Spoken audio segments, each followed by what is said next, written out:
is the lowest amount of points we've had after 16 games. The lowest since that season. But we can't talk about the manager.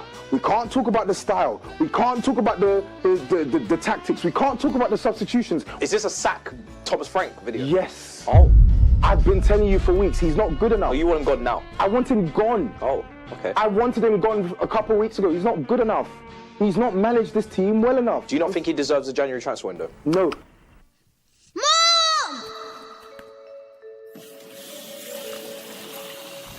We're the wet bandits. You're doing too much. You're doing too much. We're giving out gifts before Christmas, bro. So it was a very bad performance. No two ways about that. But also know that. Hey, watch out! I didn't see it. Aquaba. Welcome. Buzz, I'm going through all your private stuff. You better come out and pound me. What do you mean by that? Buzz, your girlfriend. Woof.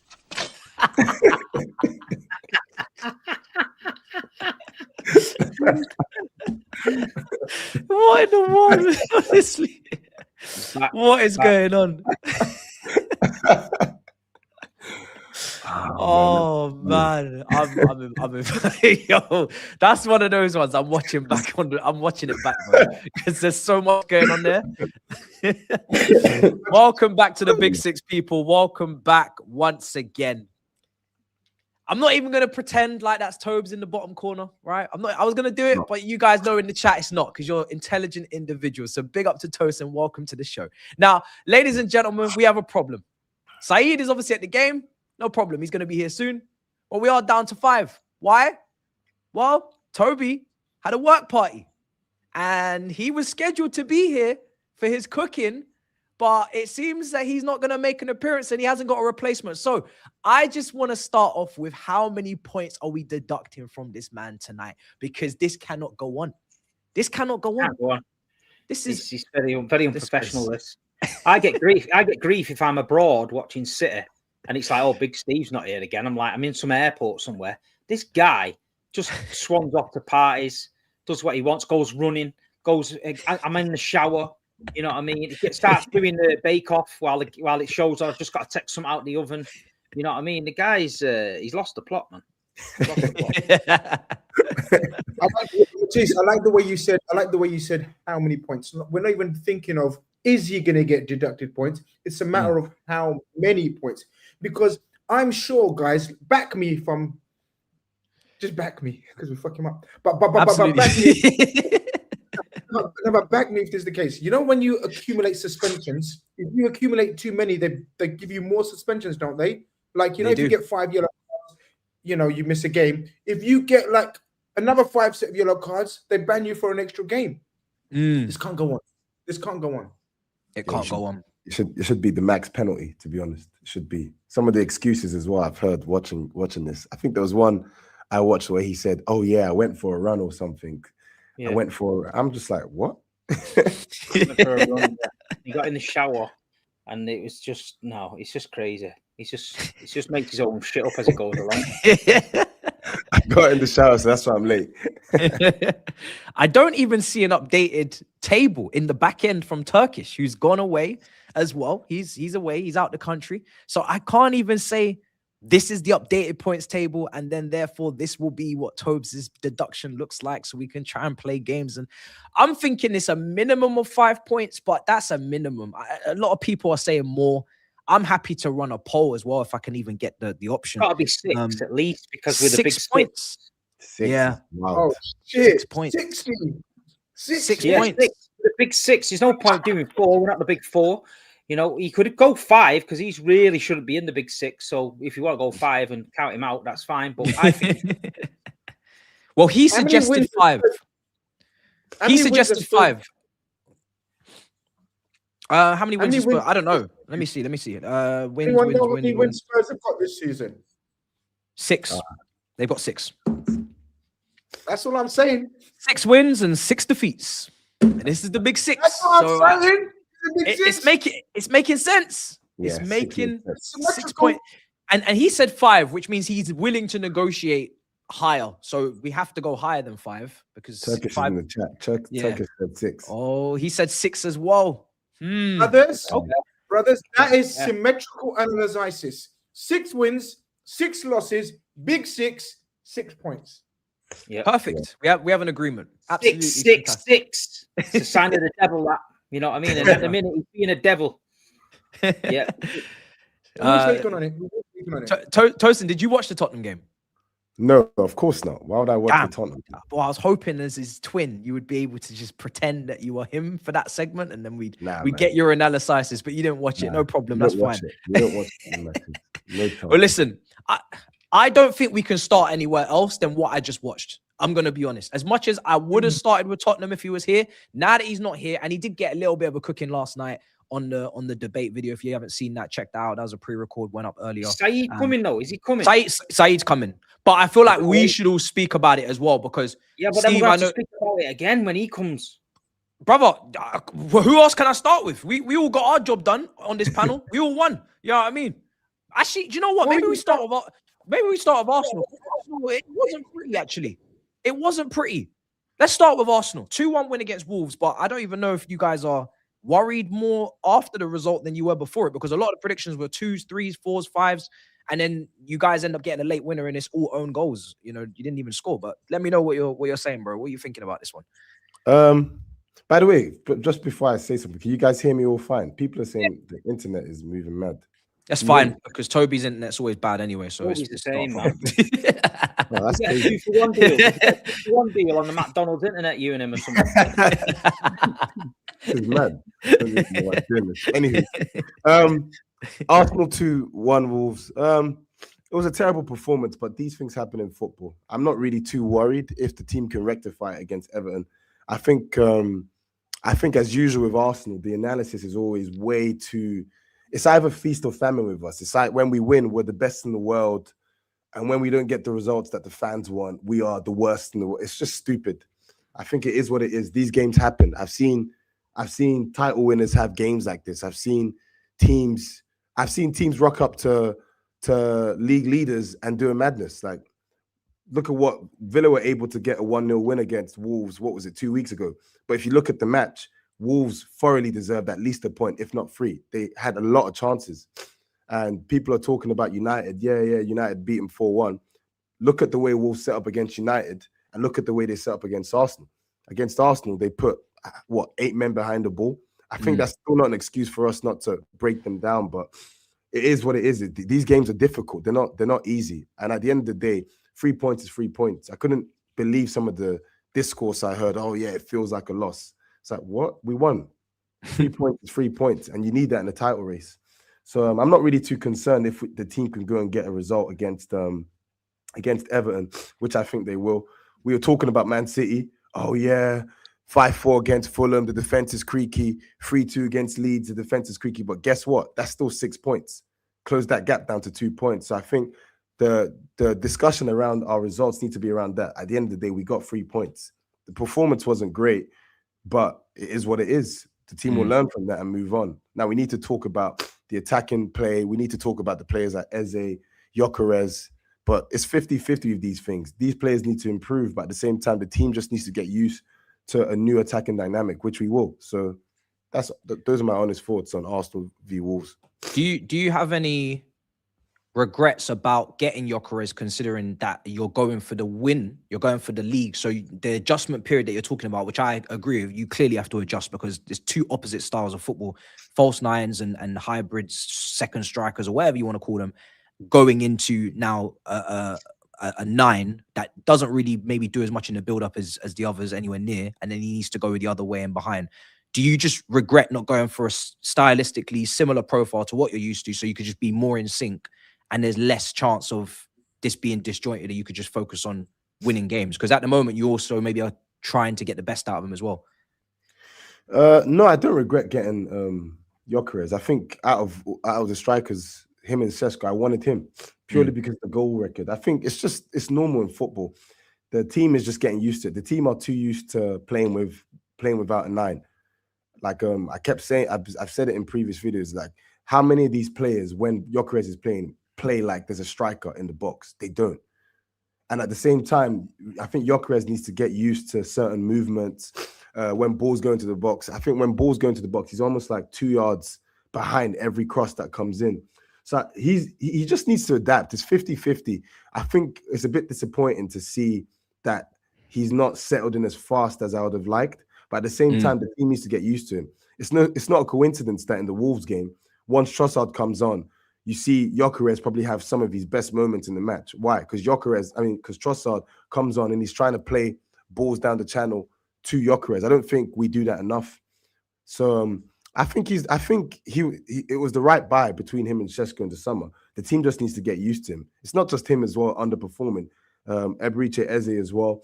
I don't think Gyökeres gets as much support, because if you look at when Ødegaard and Eze play, they play way too far away from Gyökeres. If you look at Eze's positioning against Wolves, why are you drifting? Why are you trying to take the ball from centre backs? Ødegaard does that all the time. Who's there on the edge of the box just to play 1-2s with Gyökeres? The attacking play is a bit too stale for me. It's the same as last season. Get the ball to Martinelli and Saka, force them to try and beat like 4-man and get a ball into the box that no one is expecting. So I think the team needs to do a lot more to accommodate him, and he at the same time needs to do a bit more to get used to our wingers when the crosses are going to come in and when certain passes are going to come in. So I don't regret it at all. He's going to come good. Do you know what? Just before I bring in Steve as well, because obviously you're in the title race, and I don't know, to see if you've taken confidence from this, but on Eze, I'm actually surprised more with Eze than I am with Gyökeres, because I think it was obvious that Gyökeres was clearly going to have to acclimatize, adapt. The style of play is different. The players around him don't usually play to that type of forward, so they're not going to be in sync. But with Eze, he's in his prime. I didn't think a low block would be a problem, or that shift from Palace to Arsenal, because he's very good feet, good technical player, good ball control, just always been able to go in between the lines and receive. He's not got those kind of tendencies where I'll be like, oh, low blocks, he'll struggle. And he's vastly experienced in this league. So I'm actually quite surprised that, I know he had a great game against Tottenham and he had a good little patch there of maybe 3 games or 2 games, but he hasn't really, I don't really asserted himself in this team yet consistently. And that for me is the biggest surprise. Gyökeres, everybody talks about Gyökeres, but I think Eze, yeah, it's a weird one for me. I know he was always inconsistent at Palace, but I thought better players would make him more consistent, if you get what I'm saying. I thought that was the problem, that, Palace were just always an inconsistent team anyway, but I don't know what people think about it. I don't think there's any excuses for it now. Like you say, it's year 6 of the rebuild. Every year there's always a missing piece of the jigsaw. Every player that they asked for in the summer they got, every single one. They added Eze, they've got, you look at the squad, if they lose a player, they've got somebody to come in and replace him who's decent. And the performance against Wolves wasn't good enough. And at the end of the day, they got the 3 points. That's fine. But the low block seems to be a problem for them. And if teams can go there and start doing that, it's going to be the draws that cost them again. You're going to be the draws. And it's all right saying we've got to give Gyökeres time. You're in a title race. You don't get time. Because if you draw that game, everything's on him saying, why has he not scored them goals? Everyone was saying he's going to get hat-trick and 2 and 3 against Wolves. He's got to deliver. Erling Haaland came into the league, was not given time. You know what I mean? You have to hit the ground running, and he won the league. This guy was the goal-scoring machine. He was rated this, he was rated that. The only person on this panel that told you that what about his style of play was me. And I told you exactly what he's done. And nobody in that chat can say that I didn't say that. And I told you how he would play and how he's going to do it. They've got to adapt to him. I get that. But there was no way he was just going to come in the Premier League and start. He was never that guy. But he's spending a lot of time wrestling with centre-backs. The Wolves centre-halves loved playing against him at weekend. They loved it because he wasn't hard to play against. They were pushing him off the ball. They were keeping him away from the goal. And Arsenal, you've got to give them credit. I always say, you have them games in a title run where your team's off and you think, right, okay, we're off today. But the problem is they've been off the last 3 or 4 games, if you think about it. You know what I mean? They've been off the last 3 or 4 games, so there's a little pattern emerging here. And Manchester City are right on the necks now in the position where they did not want that to happen. They've got Manchester City PTSD. They know what can happen Are we the same Man City team? No. Have we got momentum at the minute? Yeah. Are we looking all right? Yeah. But Arsenal, there's always something. Oh, we need to get. They were going on. We need to get Jesus and Odegaard and Fingy back. These were players they didn't rate last season. We don't want them players. We don't want them. Now all of a sudden the season depends on them. Now they're thinking, oh well, when Havertz comes back, they were slagging him to death last season. Havertz. So it's a very confused bunch over there. You know my relationship with them. They're very, very confused. Not you, Tossing, because I always find that you are quite a level-headed guy, unlike your brother. But but you know, there's one or two Arsenal fans out there that get it. But there were certain men on certain channels that certain people on this show frequent that had cigars in their mouths and crowns on their head fucking 3 or 4 weeks ago, talking about the best team in the world, the best team in Europe and things like that. So this is what sort of irks me a little bit with it all, because when it all falls flat on the face, it'll be, oh, well, it wasn't our fault and it was Fingy's fault. And it's like, no, you fans hype it. You hype it up to death. They hype it and hype it and hype it and hype it and hype it, but there's no end product.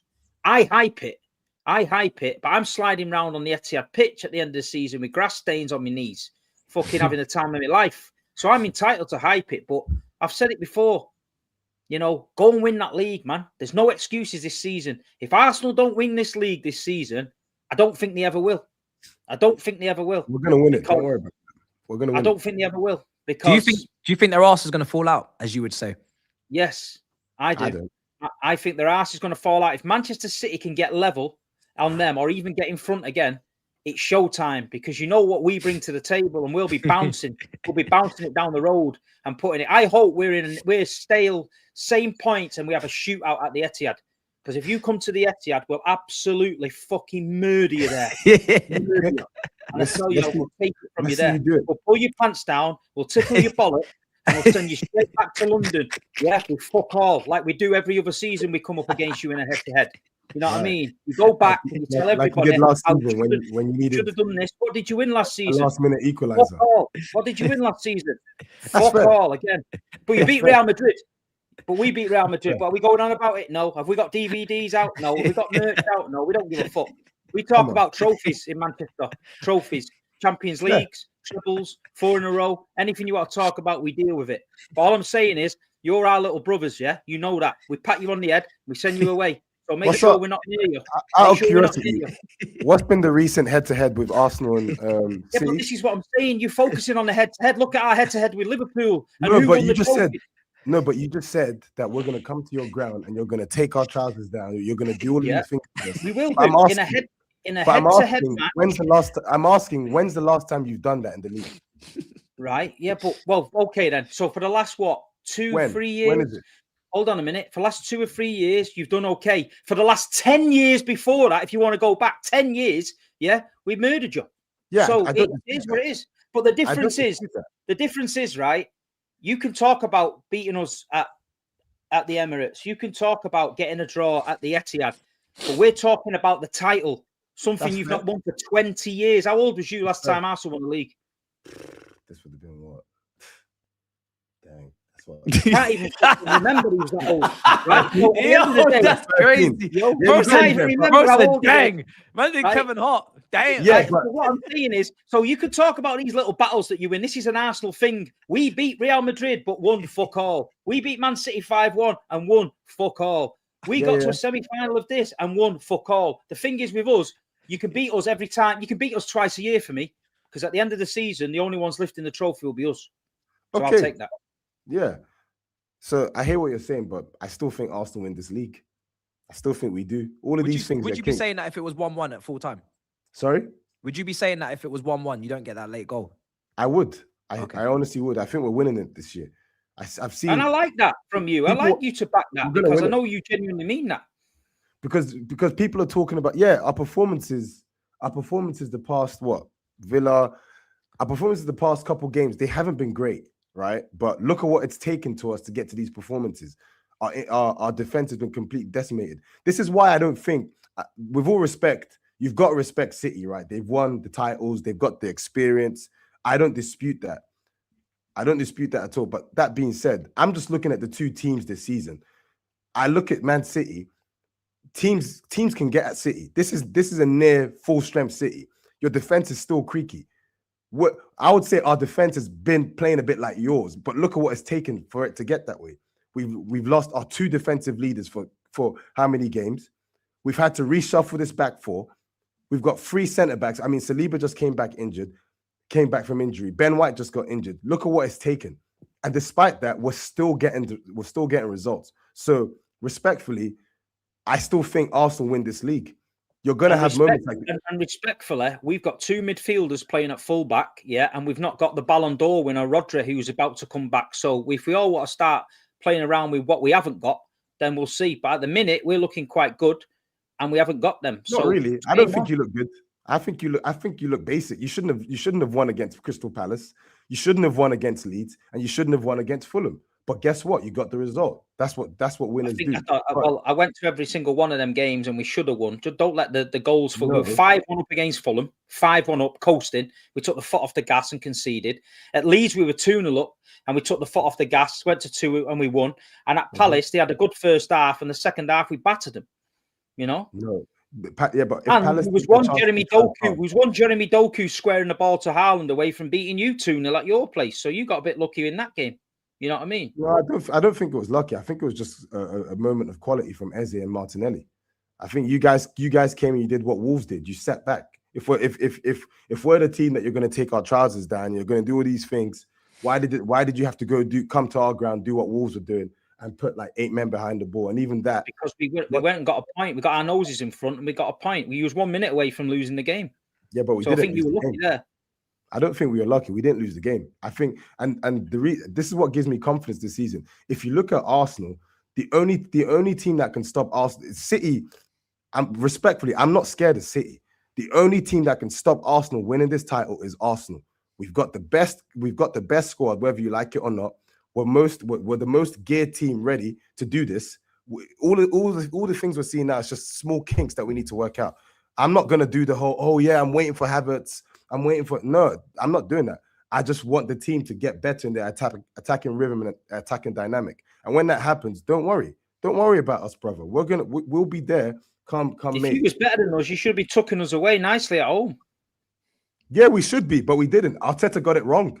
There's how many games have we done? How many times this season Arsenal have wasted halves because of Arteta's overthinking and his approach? And this is the problem. This is why I say Arsenal are the only team that can stop Arsenal. Right? When we played against Liverpool, we were too conservative. When we played against City, we were too conservative because we were afraid of the transition threat. But then when we go to Aston Villa, we play way too open against the team that's gonna that feast on opportunities to play on the transition. So I think this is the manager fundamentally getting our approaches wrong in these matches. So the team can only learn from that as the season goes on. And despite all of that, we're still top of the league. We're still getting results. He's had 6 years to learn all this. He's had 6 years. He's had more time than any manager to go and win that league. Yeah, I don't dispute that. Sure. If you lose that league this season, that's 4 seconds in a row. It's never been done. You know, I get slated on here for talking about 4 titles in a row. But I'll tell you something, we'll be talking about 4 seconds in a row for a long time. I don't dispute that. I'm not Arteta's biggest fan. For me, he has to win this. If he has to win the title this season to prove he's the guy to take. I personally don't think he's the guy to take the club forward. I think that you can be the guy that can take the club to second and do all of these things, but are you the person that's going to get us over the line? I don't think Arteta's that guy, which is why I've always maintained, bro, you've got to win this league. No more, believing in you before I see it. Nah, seeing is believing now. You need to deliver this league title for me to think you are the guy. And let's not get it twisted.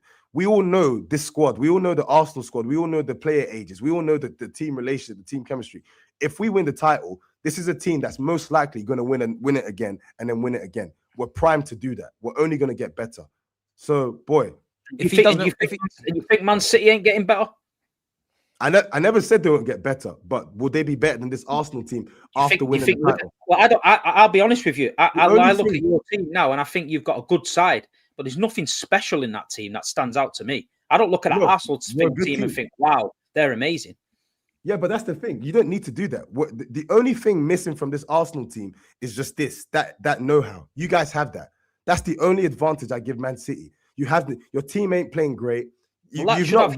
you know yourself that your players, some of your players will be in that dressing room looking at that table and thinking that Man City team's a little bit too close, man. We know what happened last time. You know that. Probably. You know that.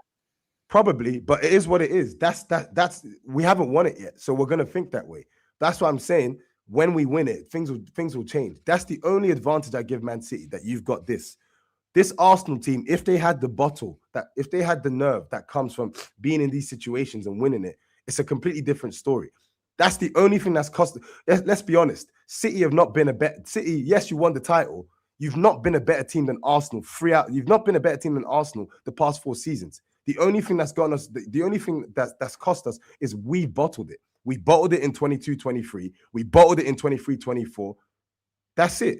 If we had you're not giving City any credit for winning them leagues because it was all down to you bottling. No. So good on City for winning it, but let's be honest, in the league, we didn't have to come from behind and come to the Emirates and win and go and win and 10 games on the bounce and win. So that's easy, is it? It's down to you bottling it. I never said it's easy. That's not what I'm saying. But I'm just saying, let's be honest. If we're looking at team performances, the past couple of seasons, City have not been better than us. In my eyes, that does not make you better than us, because if you was better than us, you wouldn't have bottled it and you'd have won the league. So we're miles better than you. We had the bollocks to go and see it through. You haven't been better than us. No, and so that's the thing. You can be better. You can play better performance-wise, but it means nothing if you don't. It means nothing if you don't win titles, which is where you give credit to City. But 23-24 season, are we really going to say Man City were, as a team, played better than Arsenal? You did not. 22-23 season, you did not play better than us. You absolutely didn't. We all know that. We bottled it. Up until February, I agree with you. You played the best football in the country. Yeah. However, I don't believe there's ever a league campaign where the team that wins it doesn't deserve to win it, or the team that came second. No one's remembering it. Nobody's going to look through the history books and say, because Arsenal should have won it because they played better than City till February. No one cares. You have to show the consistency, and you have to show the mental strength and capacity to get the job done. If you don't do that, you cannot be the better team. It's not possible. And in 2023, we won the treble, and we won 5 trophies that season. We won the treble and the Super Cup and the World Club Cup. So we must be doing something right. Before I bring in GRIZZ, right, because he's a big Arsenal supporter when it comes to this title race, so I'm going to ask him what he thinks about that. But Tosin, I want to ask you, if he, simple question as always, if he doesn't win that league, right, because you're saying obviously it's make or break for him, and I'm guessing that Champions League is the only thing that could bail him out for you. Otherwise, you'd have to change manager to go and try and win it next year. Is that how you see it? Yeah, I think so. He's got to win. He's got to deliver. He's got to deliver the Premier League this season. That at the bare minimum. If not, I don't think the club will get rid of him. But I think he should be sacked. GRIZZ, you on record saying that this is Arsenal's. You know what I'm saying? But they played like that against Wolves. I don't know if you watched it, but does that change your opinion on this race, or are you still confident that they're gonna seal the deal, get it done? Yeah, look, I'm very, very confident after the Wolves performance. See, the thing is, I don't want them to win it. You know, I'm absolutely City to the end of the season, because if we can't win it, and we can't win it before anyone says, "Are you back in it?" We ain't winning it. So I'm City. But I think Tosin's nailed it, to be honest with you. I do actually think he's spoken a lot of sense there. It's games like this. League titles are all about fine margins, and trust me, we know after losing it twice, when with twice, I think, was it, with 1 point difference. So they are all about fine margins. And if, like Tosin says, you can get over the line by hook or by crook, and yes, it was by crook against Wolves, when you have this many players, centre backs missing, when you have to reshuffle your attack, keep reshuffling your attack because players coming in, players coming back, new signings and all that. And if you can still get through in games like this, because I'm telling you now, it wasn't a banana skin, but it became a banana skin because of the pressure and the way Wolves scored in the last minute. Not last minute, but last few minutes. But they still managed to do something. And it's games like that decide titles, man. Honestly, they won't look back at the 5-0s and the 4-0s and the 3-0s or whatever, but they'll look back at games like Wolves and think, we didn't have Gabriel, we didn't have Saliba. I can't remember who else they didn't have. Tosin will know, obviously. It was Gyökeres's game back. Everyone anticipated this. Wolves were like the worst team in Premier League history, but we won. So looking back, man, you need to get over the line. in terms of fluency, in terms of overall watching them, in terms of the ability of the team and how good are they to watch, we know they aren't that team. We know they're very functional. They're very strong. Hates them getting transitioned on. Arteta's got them so drilled and organized. They're tough to break down, especially when they got their players there. But, and that's the accusation he's had. You have to open up a bit more to win that. To get over the line, he had to open up a bit more. And I think he hasn't opened up a bit more because he knows he's got match winners in his attack now. Eze is not a consistent player, but he's a match winner, if you know what I mean. Like he's got that X factor. So X factor players only are not consistent. So he's not always going to bring that pass he done. Do you remember against Man City in the last minute, or the hat trick that he scored against Spurs? It's going to be very inconsistent. But that's what he's been brought in for that X factor to get him over that line. And with Jesus coming back as well, I think, City will absolutely be confident because they're seeing a wobble from their side. And they know what they can do. City know what they can do. Steve's always said it. We know what we are. They know if they're 2 points behind with 10 games to go, they know we can win those 10 games in a row. So that's what they want to be. They want to be there. Arsenal had a significant lead. It's been cut down, but I think it's vital they go over the line. Tosin will admit, last 2-3 seasons, you would have got a draw there. You would have got a draw, and that would have been it. You've got over the line. You go over the line. You go over the line. You keep getting over the line, and now you'll have Gabriel back, obviously, and a few of your players back, and it'll be back to the normal. This was the patch of games. If there was going to be a wobble, it was going to be this patch with all your players out and some coming back that are not 100% fit. So get through this patch, and I hate to fucking say it. I hate to say it. You're going to win the league. And Saliba was there, by the way. Saliba was there. I'll make a break for us the next 8 games because they're all games we drop point. They're games we dropped points in last season. So we get through this, we're winning it. But we get through this, it's ours. And a lot is being made of Arsenal. But let's be honest, and like Steve, be genuinely honest. Do you think this Man City team are capable of going on a run where they will win 8 to 10 games straight in the league? Yeah. This season? Nah, man, they're not, man. This defense ain't it. They're not. Just won 5 in a row. Just won 5 in a row. We just beat Real Madrid at the Bernabeu. We're wanking to the hilltops over that last year, and we don't give a fuck. You know what I mean? We just keep on moving, mate. Apparently, we're going to get beat off Sunderland. Beating Madrid over 2 legs in a quarterfinal. Apparently, we're going to get beat off Madrid. Apparently, we're going to get beat off Palace. You know what I mean? But we didn't. We're going to get beat off Fulham. That's a tricky one, but we didn't. So we keep on doing what we're doing. We know where we are. I've said that. We know where we are. We're in the middle of trying to rebuild a team. We're not in phase 6. We had a great team, and they all got old and started to age, and we needed to replace it. We're in the middle of replacing it, and we're 2 points behind you, the 6-year down the line super team, the best in Europe. So don't worry about us. We know where we are, and like you say, we can crank it, and I can crank it, and the fans will crank it. We don't lose our heads when we get beat. We got beat at Aston Villa. Did we have a meltdown? No. Did we want the manager out? No. Did we start saying it was his fault? No. We just dusted ourselves off and went again. And that's the difference between us and you. Because if you have a couple of bad results, you're lot going to fucking meltdown, start crying your eyes out. We just carry on going and keep on going. And then that's the difference with us. We keep it on going. And we'll keep it on going. And at the end of the day, we were 3rd favourites for this title. Nobody gave Man City a chance. Nobody gave us a chance. Like you say, we lost to Tottenham, we lost to Brighton. It was, Pep out, game over, finish, fold, and all that nonsense. But Pep Guardiola started to get it going. And you'd be a stupid man to bet against Pep Guardiola, Erling Haaland, and this Man City team who have yet to get a Ballon d'Or winner back in there. Because we get Rodri back in that team, then it's a problem. It's a problem because the reason is Rodri's fit, by the way. He's been fit for weeks.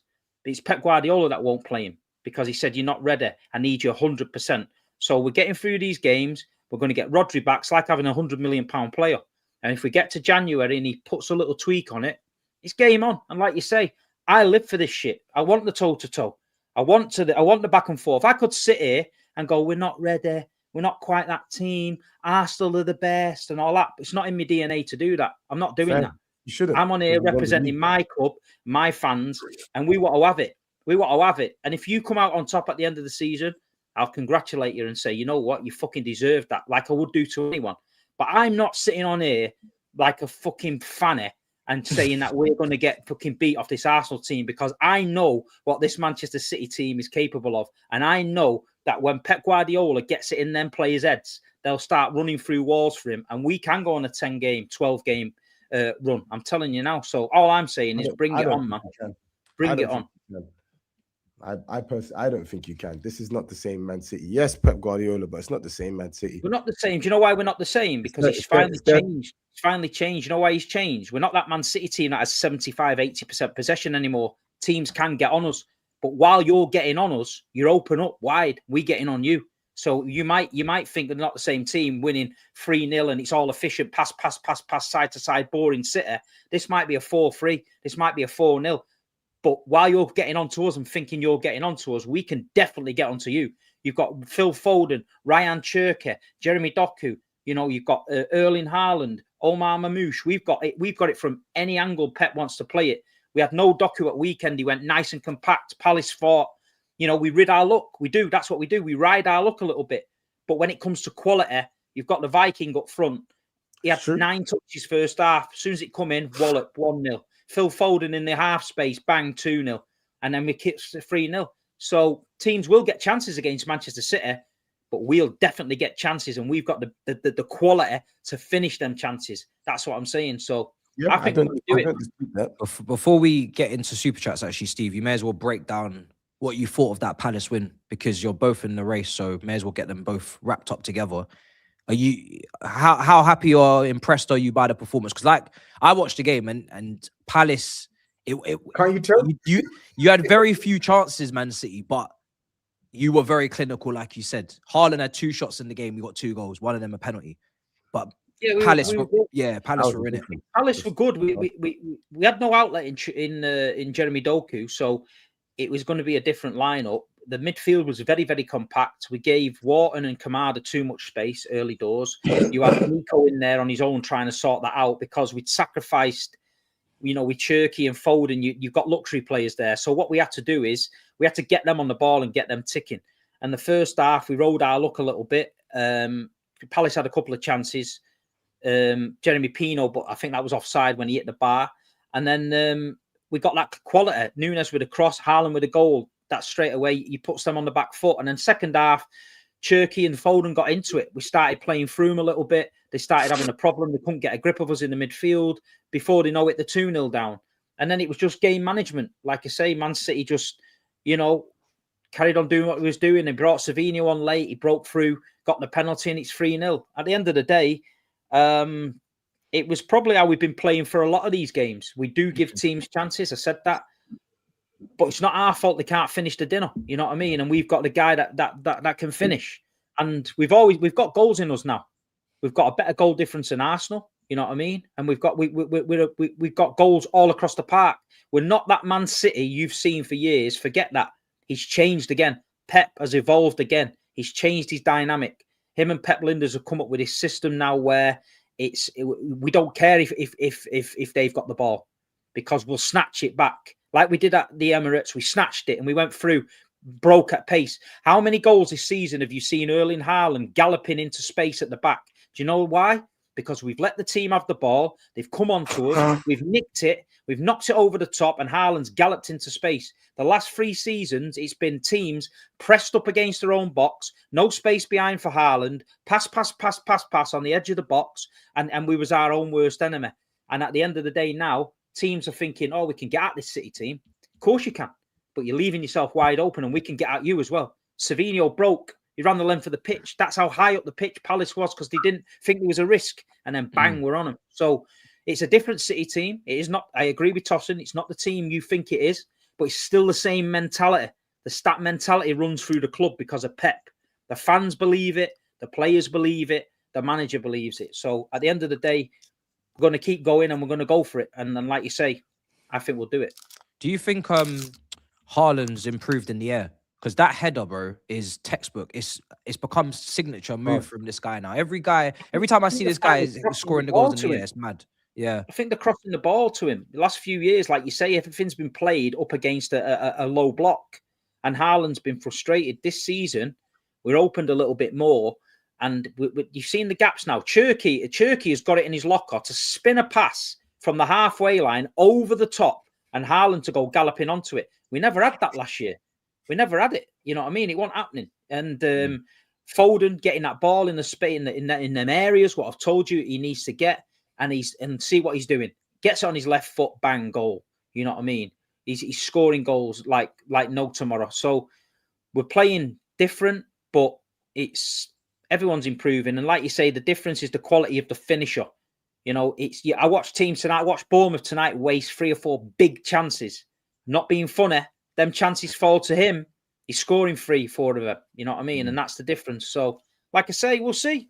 We'll see. We're happy. The City fans are happy from where we was 2 or 3 weeks ago to where we are now coming into Christmas. We're in a good place. We're happy with it, you know?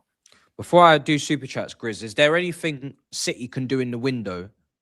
Because I assume, Tosin, you don't think Arsenal are going to do any business in the window, right? So it's only really City that maybe have been talking about getting a winger or whatever. Is there any player, Grizz, like one player maybe that you think, okay, oh, the pendulum just swung. Maybe I've changed my mind. Is there anything they can do in January? I guess it would depend on the Rodri situation, and if they want to press ahead, because ultimately you think they're going to change their back line. You know, Stone's coming to the end of his career. Diaz not getting any younger, so ultimately they're going to look to bring in centre backs. But I think Steve will probably agree that can wait until summer. Doku's upturn in form might mean they look at the winger in summer as well. But then there's Savio or Savinho, whatever his name is, or Savage, Robbie Savage at the moment, that Steve would rather call him than any of those Brazilian names. They may want him to be replaced. And then that's why they're probably looking at Semenyo, even though Steve doesn't rate him, and he lets us know he doesn't rate him. But Semenyo would be a difference maker instead of Savinho. That's about it, really. You look through the rest of the team; they're stacked everywhere. You know, let's not beat around the bush. They have brought loads of players. Their fullback seems to be settled. Nouri can't even get into the team because of the form of O'Reilly, who's been smashing it for the FPL. You know, shout out Grizz Khan's FPL team. O'Reilly's been smashing it for me. And Nunes is looking like a decent outlet on the right. Pep wants to play. You know what? I can't fault him. He's been absolutely brilliant. And you know what? He's a midfielder. You know, Pep's obsessed with midfielders. Look at the cross he put in for Haaland for that goal. Man. It's perfect. Yeah, but the Nunes is doing all right. This is where Pep is the difference maker, because he's getting what he wants out of Nunes. So even though the City fans or many neutrals didn't see what Nunes was bringing to the team at fullback, everyone was like, oh, why is he playing at fullback? Pep always knew what he wants from his type of player or fullback at that game. But look, Steve's excited, and every right to be, because, you know, City haven't looked the same City for the last 12 months. What they did previously to the previous 5-6 years. I don't think they're as good as Steve thinks they are right now. I do think Arsenal are better. I still think Arsenal will get over the line. But Lord, I hope I'm wrong. Because, you know, if Arsenal bottle it from here, it's a monumental bottle job. And don't let any Arsenal fan tell you otherwise. And even Trust will say it'll be the biggest bottle job ever. Because that'll be four second place positions, whilst City have regrouped, and come back again and won the league. And I've said it. If Pep wins the league this season, he'll go in at the very least on Alex Ferguson's level in terms of the hierarchy of managers. But I don't think they're as good as Steve thinks they are. Surprise. Obviously, that transition weakness is still there. By the way, I think there's still something missing from the City team. But hey, they've every right to be excited because they know what they're capable of. But I don't think this squad is capable. If we get any injuries, then we haven't got the backup to play in that position. You know, you take out Erling Haaland, you can't replace him with Mamouche. He's not there. You know, you take out Doku, you have to play Savinho for 5 or 6 games. Not the same. If you take out Nico or Gonzalez, we've got no DM. We're playing with no DM. We've not got one. We've got Rodri, Nico, or Calvin Phillips who can't make the bench. That is it. So this is what the problem is. You know, you take out Phil Foden, you've got a Cherky, okay. You go to the back line. If you take out Josko Gvardiol and you put in a Stones, you know, Diaz-Stones partnership is proved it's too slow. you know what I mean? You take out a right back. Now we've got no right back. You've got to play Rico Lewis. It's not good enough. So this is the problem we've got at the minute. We're keeping everyone fit. But when you're playing games, I remember speaking to Gail Clichy when I interviewed him for my channel. He said, when Arsenal won them invincible thing and they were playing so well, he said, we would hate to be rotated because we all wanted to play all the time. He said, and Wenger was like, sometimes we just let it roll. You know what I mean? They play the same team all the time. And nowadays, he said, managers, because of all the competitions, they try to pull back and change it. We changed it in the Champions League at home against Leverkusen. 10 players got beat. You know, sometimes you've got to keep that rhythm to keep players ticking over. You know, it sounds daft, but I think we just got to. They might add in January. I think they might tweak something there. I don't know what. We've just lost 2 players to AFCON now, Mamouche and Nate Naori. So we've only got 1 left back and we've only got 1 striker. So we'll see where we go with it. All right. Big up Saeed. Saeed's in the building. Oh, Turkish is in the building. Yo, big up can you hear me? Oh yeah, man. We can hear you. Yeah. I'd just like to make a point. If anyone ever wondered why we don't take it easy on GRIZZ, because he overlooks certain facts. His team walked the league last season, spent £500 million. If I use Naira, if I use Turkish Lira, we're talking different numbers here. And he has the cheek to sit there game week 16 and talk about bottle jobs of other clubs. Well, let's label what Liverpool have done this season then, because it's bigger than bottles, right? Host. Host, Is this Liverpool section host? What's going on here? Decorum? I just need to clarify certain things. I was asked a question. I was asked a question. Where's host? He's kicked at the host. This is madness. This is Putin levels, man. This is Korea. This ain't Korea. This is the Big Six. Get the host back. Get the host back, man. What have you said? Now, Saeed, I was asked a question by the hostess with the mostest. When you're asked Liverpool questions, how comes you don't answer with the same? No, the Liverpool section's far away, man. Where are you, man? Go away, man. Where are you? Where is he? Go away. Go away, man. Wherever you are, go away. He couldn't help himself. He could not help himself. I see him. Was there some GRIZZ lighting or something? I done my business. GRIZZ was speaking as a neutral and forgetting what. And Turkish came in. Oh, yeah, Turkish came in off his holidays and shit, wherever he is, man, doing whatever he's doing, man. He has the button, man. Get out, man. Get off our show. All right, let me roll through the Arsenal super chats and probably any City ones as well. This one here coming in from Samra says, shocking performance. No need for our fans to go crazy. City live off momentum, and we need to keep our heads. Love to the panel. Big up to you. The Arsenal win was beautiful simply for the fact that the ops had to watch it unfold how it did. Proper shithouse win is what he probably meant to say. It was 2 own goals is definitely shithouse, that's for sure. Does bad internet and no lighting run in the family? That's Pete. I can't lie. He's got City have the best firepower in the league. Do you guys agree? Big up Vardiol and Diaz. To the brothers, who would you pick, Anderson or Adam Walton? I think Anderson's definitely been better this season. Adam Walton's finishing in that City game, by the way, very, very poor. But he's obviously not a goal scorer anyway. But yeah, he had a couple chances. Who would you guys go for quickly, Anderson or Walton? If you had to pick, you guys in midfield. Walton, man. Walton's a special man. You see the passing he was in the game. Right foot and left foot. He has got a great different. Right foot and left foot passing, man. He's class, man. Yeah. But then Anderson, the Anderson's like RoboCop all over the pitch. He's got more mobility. He's more aggressive. They're different players. I mean, as a partnership, they'd be ridiculous. Yeah, they actually would. There, man. Rice is there. He's gonna, you know what I mean? Taking that spot, man. He is. But for club. No. Rice is doing this thing. Big up the panel, Steve. What's your take on Nico Gonzalez versus Palace? He dwelled on the ball turnovers. Lucky Palace didn't punish us. Yeah, he tried to turn out of trouble, but ended up turning into trouble. I just think that's the way he is at the minute. They pressed him in there. He's on his own doing a mad job. But last few games he's been man of the match or thereabouts. So, we got away with it on that one. So he's all right, man. Relax. He's a good player. Blue Moon says, this is really for Turkish. Man was glazing Flopperez. It was only Steve telling you he's washed. Tosin, are you confident still? He's kind of spoken already a little bit about him. So Gyökeres moving like Disasi offensively. That's mad.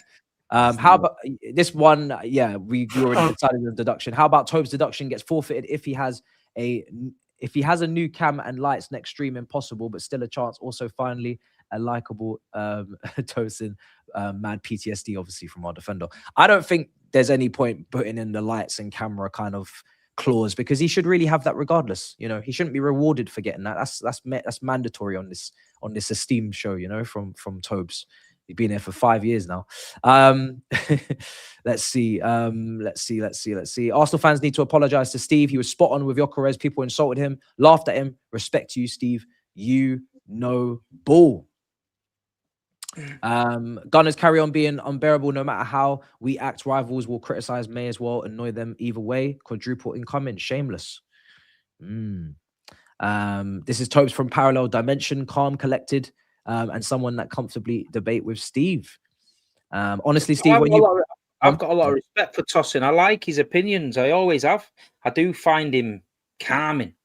I want Tosin to read me a bedtime story at night. You know what I mean? I like that calm. And then you've got Toby. He's the angry brother. You know what I mean? You've got the good brother with the angel wings, and you've got the bad brother, the angry brother. And this is what it is. You can't get two different brothers than them two. You know what I mean? But no. Tosin knows his stuff on Arsenal and he doesn't get carried away. But I had to put a little bit of pressure on him because he's on the big six. So it's my job, you know? Yeah. And again, he handled it absolutely brilliantly. I thought he stayed composed and said what he needed to say. Like, you know, we know Toby would have been semi-naked, raging. Yeah. And we know the state Toby would be in, but yeah, but it's cool. Honestly, Steve, when you play us, you play 10 men behind the ball. Only time in my life, time ever watch Pepe like play that. Okay, this super chat needs a little bit more sentence construction, my brother. So next time, let's play ball and let's see. So I'm guessing at the Etihad, basically, he's asking for you to play football. We've literally done that once, ever, once, right? And we got a point out of it. You know what I mean? Max says we are one Rodri away from the whole Arsenal has a better team gimmick falling apart. Also, just for the record, Lewis Skelly has nothing on Nico O'Reilly. I've seen this comparison starting between these two. I don't get why you need to do comparisons, though. Because England, because who's going to start for England? I guess Nico O'Reilly's a good player, but he's not better than Lewis Skelly. Let's be honest, he's not.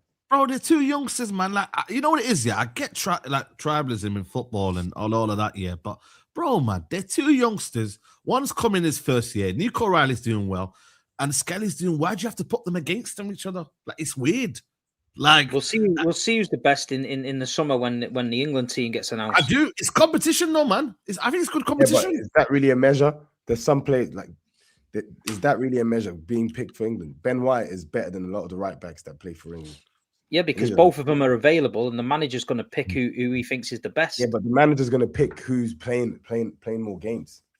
That's it. When he was playing a lot of minutes last season, he was in that England team. But saying again, he plays for Arsenal, so and all your players are the best at everything. So at the end of the day, I don't know how we won anything, because if they're all in that good, you should have a trophy cabinet bulging at the seams. No one said that our players are the best at everything. It's funny, man. It's just facts. The manager will pick players who are playing more minutes. Nico O'Reilly is playing more minutes than he's better than Rodri this season. You know what I mean? I've heard that. Saka's better than Foden. You know, Skelly's better than Nico. You know, all this bullshit. He is though. Doesn't mean he's the best in the world, but he is. I think that's not really a ridiculous take. Nico O'Reilly's a good player, but Lewis Skelly's incredible. He's not incredible because he can't get in your team. Yeah, because our back four has been immense this season.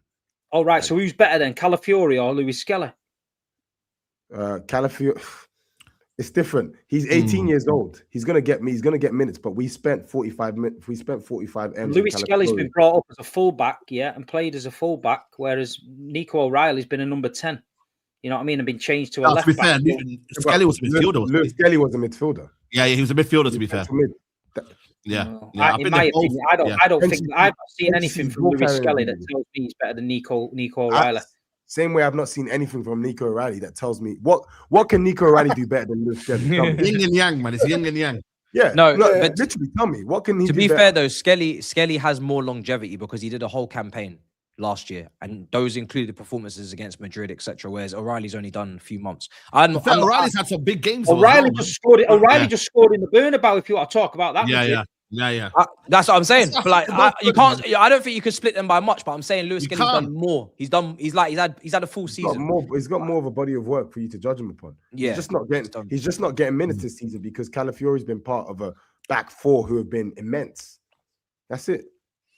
Skelly scored against City. People forget what Lewis Skelly was doing as well. Bro, he was brilliant. He was ridiculous. Yeah, no. But I also am very impressed with Nico O'Reilly. Yeah, that's why for me, O'Reilly is a baller, 100%. Neither is a ridiculous statement. They're both quality. Yeah, they're both. Yeah, Steve's gonna say that, then Steve's got it right, and then looking from the outside, looking from the outside, they're both absolute quality. Yeah, very good. Young. Yeah. They've got great futures ahead of them, and let them evolve. Like England are the winners out of this. Yeah. Melissa says, Big Steve is spot on with Gyökeres, requires technical sound wingers and 10s for the team to retain possession, doesn't have the trust from the players to retain, hence him not being fed enough. Arteta needs to be ruthless in selection. Kai, underrated. I hope you lot have cooked Gyökeres, by the way. I hope you lot have cooked him. I mean, I haven't cooked him, but I'm sure I'm sure at this point everybody knows where it is with him. Like he's cooked himself. Everybody said he's got to score against Wolves. He hasn't scored against Wolves. Exactly. So it's gone beyond service, though. That's what I want to say. And I hope Tosin agrees. It's gone beyond service. It's 50-50. Well, yeah. 50-50. Yeah. I don't know about that one. Let's see when Jesus and Havertz is fit as well. Like, because for me at this point, he won't be there to cook because to be cooked, he won't be playing. Them guys will just take his position or be on the bench. So. Oh wow. Yeah, no, absolutely. You have to prioritize the team. That's the tragedy. I agree with you. No, I agree with you. But that's, when they come back, sad. It's mad. Wow. Like I said to Turkish, he's going to be your fourth choice attacker when everyone's fit. Sad. Mad. But if they win the league, they won't care. But he will be sold. So 100%, you know, 100%. You can't be fourth choice. If they win the league, they don't care. But if they don't win the league, then that was supposed to be the finisher to get over the line. Exactly. We all agree with you, Steve, but don't get too ahead of yourself. We haven't clicked yet. Let's go through. There's loads of comments. I'll probably have to go to SAEED in a minute and see what happened at Old Trafford and come back to these in a minute. But I'm not giving up on the league. I still believe we can catch the leaders. Never give up. That's a Liverpool fan. No way. Yeah, that was a Liverpool fan. Is he all right? I'm not the person okay. to ask him. Do you know what? I heard the league and I just thought there's no way in it. But yeah, mad. All right, fair enough. You believe, brother. I appreciate the belief. You know what I mean? Go for it. Year 3 of Arsenal fans saying if Arteta doesn't win the league this season, he should be sacked.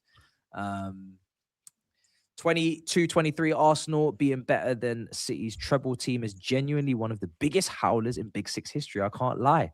That's not what I said. I said we played better. I never said we are better. Come on, man. Bruv, when City won the league in 2011, 2012, United were about to snatch it on the last day. Any guy with a set of eyes would have told you Man City were by far the better team that season. And if United won it, it would have been an injustice. What? United was 2011 season that Wayne Rooney was doing a madness. Despite the fact that he was doing a madness, City were the better team in that I season. don't know about that one. Yes, they were. Performance-wise, they were. And you look at the squads as well. We were playing cleverly in midfield. Didn't they hammer Man United 6-1 at Old Trafford? Yeah, 100%. That game was crazy. Obviously, we had down 10 men and they destroyed us. But I wouldn't say that they were the better City team was monstrous. It was monstrous, but United were about to win the league. Yeah, we bottled it anyway. So yeah, you did bottle it. You know that's the biggest. You know that is the biggest bottle job the Premier League's ever seen, and it doesn't get talked about because Aguero scored that goal. To be 8 points clear with 6 games to go and lose the title, but nobody mentions it because Aguero scored that goal. So whenever SAEED wants to talk about bottle jobs, just rewind. No. Come on, bro. We've won 20 titles, broski. Like, don't. No, like, you know what I mean? We're not talking about how many titles. Yeah, but the thing is, though, you can't call us bottle jobs. in that was a Premier League bottled history. season, but we're not bottlers. You know what I mean? Don't define us as bottlers, though. We bottled it that season. You bottled the league we're not to your nearest rivals who've never won the Premier League. It happened, didn't it? But I want to say don't put us in the bottlers in it category. That's for Toby and them man there. You know what I'm saying? Like, you know what I mean? And maybe Arsenal might have to put them in there. Well, you got nothing to bottle now, to be fair. So you are kind of right there. Bottled the Europa League. Are you gonna win the league? Yeah, we are. Don't worry about it. You gonna win the league? Yeah. Yeah, we are. Say no more. What's the day today? 15th of December. Say no more. Say no more. Say no more. You might want to write that down. Yeah, I'm write it down, man. 23-32. Last couple before we move on. I didn't actually realize these weren't popping up on the screen because I was using the other computer to read them. Sorry, chat. Guna1984 says the reason you think there is no meltdown when City loses because you have a small fan base and only 2 or 3 content creators. LB, he melts down on a regular. You've got a massive fan base and never won the fucking Champions League, but we ain't talking about that, are we? You know what I mean? Fair, but you've never we've got a bigger fan base in Africa, Egypt, Sudan, better than you. No one gives a fuck, mate. At the end of the day, it's who wins the league at the end of the season. That's all anyone's asked about. O'Reilly, my goodness, look at this. Look at this. When is this going to end? O'Reilly played 1,350 minutes in the Prem. Lewis Skelly has 1,550 minutes in the whole of last season. Stop with the fake stats. Player ratings wise, Nico smokes Emma. So you're basically going off SofaScore ratings, and you're saying the player ratings is okay, no problem. We're all going back and forth between O'Reilly and Lewis Skelly just for Luke Shaw to start the World Cup. Bad. All right, cool. That would be a genuine disgrace. I probably want Tuchel sacked on game week 1 if he did that. All right, cool. Let's move. And there's Lewis Hall. Let's not forget Lewis Hall. Very good player. SAEED. Yeah. I heard there was a fight at the car park. Yeah, man. Got a bit. It's already on 360 TV. It's on 360 TV. I'm watching it now. No, man. I don't. You know what I mean? It's gonna go everywhere, man. But I don't know, Jamal. man. Like, the guy tried to come up to me and say that basically spouting nonsense and that. When in reality, I was actually quite calm about that. You know what I mean? I gave a fair analysis. I thought, you know, I'm not mad. Am I gutted? Am I, you know, pissed? We have dropped points, but I wouldn't say like I was ranting. And he just tried basically saying, oh, you know, stop being negative, da da da. And obviously Nuruddin just went mad in it, and then obviously tried to run up on us, 2 of them. And he thought he could do something in it. But like I said, don't do that ever again, because you're not going to get a reaction, because we know what's going to happen on the internet. They'll blame me, and then I'll be the aggressor. So I didn't want to go and do anything mad. But at the same time, don't expect for you to run up on someone and expect a calm response. It ain't going to happen like that. So, yeah, man, we dealt with him. We stood on business, and it is what it is. As for the game, crazy game, man. I don't think we deserve to win in the end because of our defending. First half could have been 3 or 4-0 to Man United. I'm not going to lie to you guys. One of the best footballs I've seen Man United play. I thought we were aggressive. We were on the front foot. We would dominate the game. Yeah, did Bournemouth have a few opportunities here and there? They got in behind us, yes. But I thought for me in the first half, as one of the best we played. If I saw that every week, I wouldn't be going mad. But if you don't kill the game off in the first half, what's going to happen?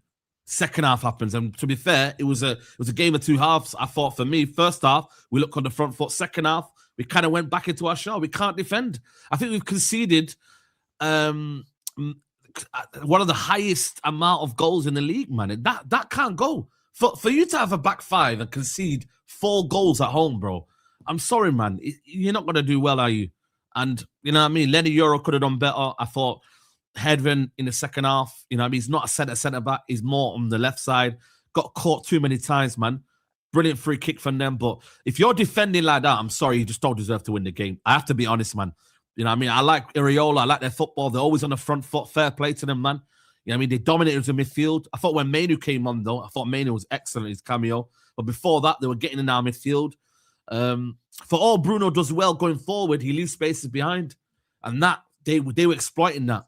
Alex Scott, very good footballer. I don't know if you guys rate him, but I do. He was running the show in midfield. And yeah, man, it was 4-4. They could have won at the end. The maddest thing is, everyone's getting off here. And I'm like, yo, what are you not getting off for, man? Something might happen here. And they nearly win at the end. If it weren't for Le Mans saving that at the end, bro, they could have won it. So yeah, man, am I gutted? Yes. Am I angry tonight? No. You know me, I can be angry at results, but I don't think it was tonight I was angry, because I want to see that week in, week out. I'd rather that sort of game, you lose it or you draw it, than sitting back at home, negative football, and you don't do anything. So give me that every week. I know it sounds crazy, but that we haven't seen that enough from Man United. Have we got problems at the back? Yes. Now Mbumo, Ahmad, they're not going to be here now, which is absolutely scaring the life out of me. There's no Casemiro for Aston Villa, so we're missing a lot of... Mazraoui too as well. Yeah, Mazraoui too, for me, who's been playing well at the right side centre back. So we're kind of screwed a little bit. But yeah, man, fair play to Bournemouth. They stuck at it. They lost one of their key men in Adams early on. People don't forget that, man. Like, it could have been a different game with him in midfield. But yeah, man, all in all, I'm gutted, but at the same time, it was a thrilling game, and 4-4 was probably a fair result, knowing that, you know, they were clinical, they were on it, and they could have won at the end. So I can't complain, man. But yeah, it's 2 points dropped. I'm not going to kind of sugarcoat it and be like, oh, man, I'm happy. Nah, 2 points drop. Everyone's won this weekend, you know? So yeah, man, gutted. I thought Petrovic was a disgrace in that game. Oh, mate, you have got crimes. No, you need to speak up because you were gassing this guy up, man. Matisse, I'm sorry, yeah, you were gassing up this Petrovic, yeah? No, I wasn't. He's going to be the next Chelsea goalkeeper. No, I wasn't. You did. You did, Matisse, bro. Said, I was gassing up Andre Santos at Strasbourg. I said, I said Sanchez is poor. I don't rate him, so you can cook me for that because he's having a very good season. No, I agree with that. Cook me all you want for Sanchez because Sanchez, I was ready to sell him in the summer, but I said I want to see Petrovic. I think he should be coming in and he should be. He's awful competition for Sanchez because we need to see what Clear Lake have bought. They've bought another goalkeeper. They sell him. They made the right decision. Fair play to them. But then they purchased Jorgensen, and Jorgensen is shit. Yeah, so I agree. You can cook me all you want, but I'm just trying to see the goalkeepers that these men are buying, and a lot of them are shit. Yeah. So it's not my fault. I just want to see what they're like. Also, well done for selling him, but then you replaced him with crap. So I don't know. It might have been a handball. I don't know if you guys seen it, but was that a handball? I'm not sure. Also, Semenyo, I'm sorry, he should be off. Should be sent off. If Casemiro did the same thing, remember a couple of years ago against Hughes, got sent off for grabbing him in the throat. You can't lay your hands on a man's throat like that, bro. You know what I mean? You can't. He didn't get sent off. That for me is shocking. The referee was awful. I'm not going to make it the result about the referee, but that for me was a clear and obvious red card. Should have went off. Obviously, it's not guaranteed we're going to win the game because we see what happened at Everton, but the referee was horrible. But all in all, man, it's one of them ones where the attack was actually like functioning today. You know what I mean? And I see a lot of good stuff from the attack. It's just a shame now when all of our attackers are fit, half of them are going because they're going to AFCON. So rise up, everyone else. It's like your blanket's always too small, isn't it? Say United at the moment. Now you're saying like, yeah, the attack was good, so it's covering your feet, the blanket. Now your top's cold, your head's cold now. Now your defense is like, or it's your midfield. Yeah, but I've said that many times though. There's something missing with your team. Yeah, I thought United we scored as many as Arsenal, but defensively we've conceded many as Tottenham, Wolves, and them man there, bro. We conceded so many. It's not good. I thought United played well first half. I watched it and I thought they played well. I thought they're going to beat them. It's going to be no problem. Yeah. Then that early goal, second half, took the wind out of them a little bit, a wind out of the sails, and then Bournemouth sort of like grew a little bit in confidence and started to just play their own football. Whereas first half, I thought United, like you say, Mbeumo, Cunha, Ahmad, everyone was getting on the ball, Bruno, and they looked okay, but they could have lost it at the end. I mean, they got them 2 quick goals, and I mean, Cunha scored, but the way he was celebrating, he was kissing his badge, he was doing. Come on, man, it's a goal, man. It's 4-3. Yeah, but you've got to win the game, SAEED, because he just. I know, man, but come on, man, you can't like judge him for over celebrating in that moment. But it was a bit. If you look at that celebration, that was like it was a bit. I haven't seen it back, so I couldn't tell you. It was a bit over the top the way he was like milking it a bit, and then I thought, you know what? And then near the end, I mean, the goalkeeper, fair play to him, it was a great save, but either corner or a couple of feet to either side, it's a goal. And he should be saving the free kick, though, man. I'm sorry, man. Le Mans, that's why I'm pissed off at him. That's on your near post. That you should be dealing with that. I tell you this. There's no goalkeeper in the world who's getting that Bruno Fernandes free kick. Oh no, man! Unbelievable. That was right in the top corner, like sensational. But there's problems at United now because, like SAEED said, they're losing 2 of the best players. The kid at the back, Heaven, I agree. He didn't look comfortable at centre half. If you watch one of their goals, he just I thought treading first water. half he was amazing, but then Luke second Shaw got bullied on Semenyo's goal, Yeah. got knocked out the way. Yeah. Casemiro got caught lacking. He had to bring him down there because I think Kluivert was probably going to score that. But I don't know what they're going to do now. They should have closed down Semenyo as well on that. Oh yeah. And I think that's what I'm saying. So I don't even think Heaven was brilliant. He should have closed him down. Obviously, they should not have lost the duel over on the touchline. But after that happens, Bournemouth's biggest threat is Semenyo. Tavernier, really good player. Kluivert, really good player. Evan Nilsson, there was a debate on this panel before about it. I think he's a decent, very good decent player. But you got to close down Semenyo. You have to close down Semenyo. You have to. It's unforgivable. But again, because he's not, it's weird because he's not a centre back. He's more of a left side centre back. So you have to step out. You have to be a judge of the space there, and you have to read the game well. And De Ligt and Maguire can do that. For all you lot can criticize them, centre back role though, they can understand a little bit. But it's naive. He's still young, man. So he made a mistake there. He tried to think that someone else is going to cover. No, you go and cover. So it's I agree with your. I agree with your opinion about if we're shit and we're going to be shit and we're not going to win fuck all. At least be fun exactly. And go for it, bro. I agree. Fun and exciting. It's one of those fun and exciting. They're not going to win nothing. We know they're shit. They're still shit. They can, talk how they want. But at least be exciting. Don't be dull. Don't be 5-3-2. Don't be 5-4-1. Don't be defending back at home 10 men, Everton. I think there were stages where it looked like it was a 4-4-2 as well in the second half. So listen, man, you know me about my opinions on Amarin. And today, I wasn't really on him. Is the game management still an issue? Is the fact that we conceded goals still an issue? Yes.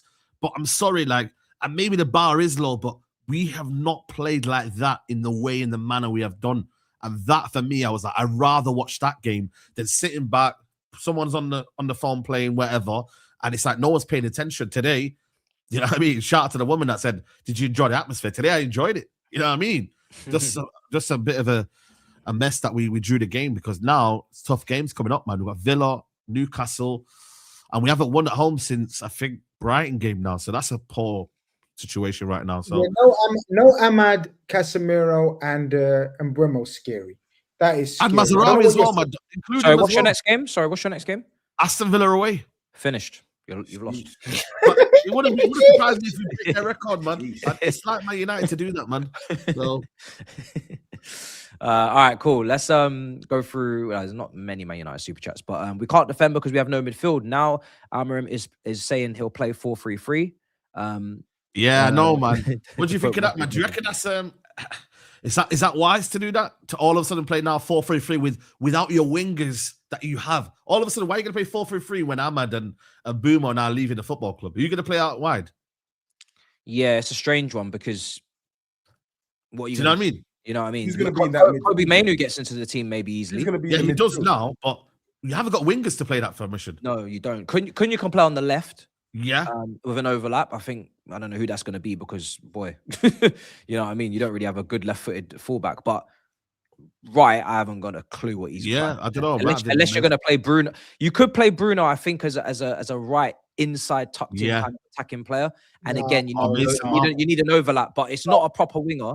It's more, when Maddison used to play wide. That's how I see it, like kind of a spammer. Yeah, he's someone that just puts the ball in the box. But I don't know, man. It's a difficult one. Yeah. All right, cool. Is there any more United super chats? It's a lot on City. Steve's rattled the cages as always, and there's a lot on Liverpool. So, who's next? Me, Grizz. I don't know, Grizz. What? You've won actually, so you should talk because that's you're on an unbeaten run now, man. Yeah, you might be back. Are you back? Are you back? Are you back, Grizz? Ekatike is back. Oh yeah, what a player. Yeah, we could talk about a few players about Liverpool, man. Look, as I said to you, we have to follow up the Inter Milan performance with a game home against a good Brighton team. Again, like Saeed said, it was an entertaining match. I don't know if you all watched it, but it was proper fun, man. Brighton had chances. It was a good open Premier League game for a boring Saturday random 3 o'clock kickoff. It was a great game, and we played well. We're starting off games much better. Ekatike started instead of Isak, and I think Ekatike has been one of the signings of this summer. I genuinely believe that. I think he's into double figures already for goals.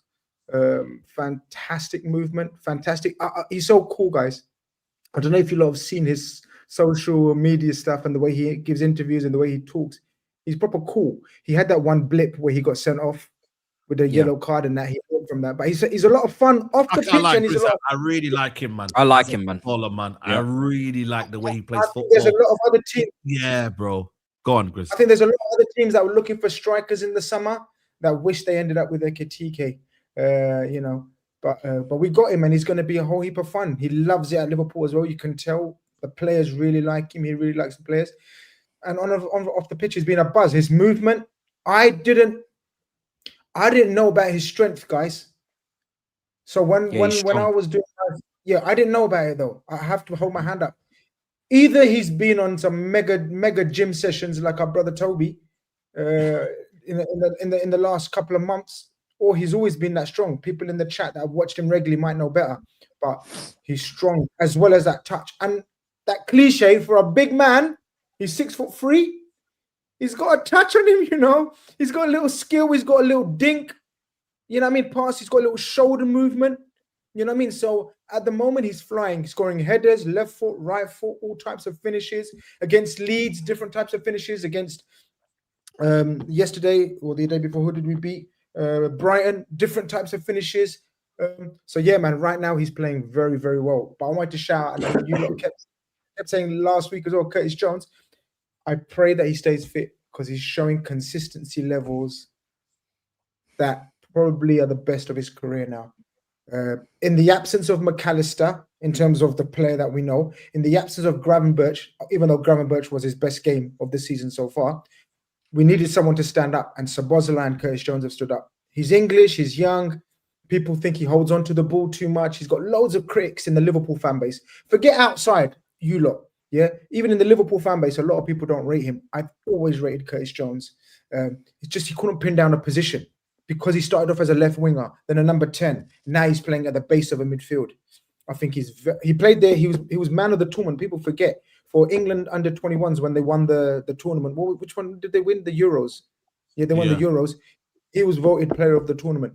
I think he's class. I think he's class. I thought, you know, I'm not gonna lie, he played well, and I think Florian Wirtz as well. I'm not even gonna banter him. Wirtz is playing decent. I'm still gonna say he needs to score and get an assist, Grizz, but I ain't gonna crash it on Wirtz and be like, yo, he's playing badly because he is playing decent. With the Wirtz one, I literally base your football knowledge on whether you rate Wirtz or not, or if you think he's going to be a flop, or if you continue just keep saying he's a flop because he hasn't got numbers. Not you. Yeah, okay. Not you. Generally, Wirtz is a very good footballer and he's showing it now. His movement, his link-up play, and he's getting stronger. He's talked about it. He goes, this league is very strong physically, and I'm working on it. And you can tell he's working on it because the brain and the footwork is there. It's quick. We're doing all right. That's 5 unbeaten now. Let's keep it moving. Let's keep it going. Stronger and harder tests to come. But if we keep it moving, we're suddenly 2 points off fourth. 2 points off fourth after the month that we've had, or 6 weeks that we've had. We're 2 points off fourth. Do you not really think that we're going to be that bad again for the rest of the season? If you do, that's fair enough. I don't think we will. I don't think we will. I think we'll stay up. I think we'll stay up in the top 4. And look, say what we want, but we're going to get better in the second half of the season, like I predicted. Obviously, the title's out of the reach, but yeah, Champions League, a cup run, finishing second or third. You know what I mean? We'll take that for a transition season, and we're good to go next season. Mohamed Salah's situation, if people want to talk about that, he came on. He looked lively. His final touch, his final pass was poor, but he looked lively. He played up front. He played through the middle because Slot's playing a different system now. He's playing a bit of a 4-4-2 or 4-4-1-1.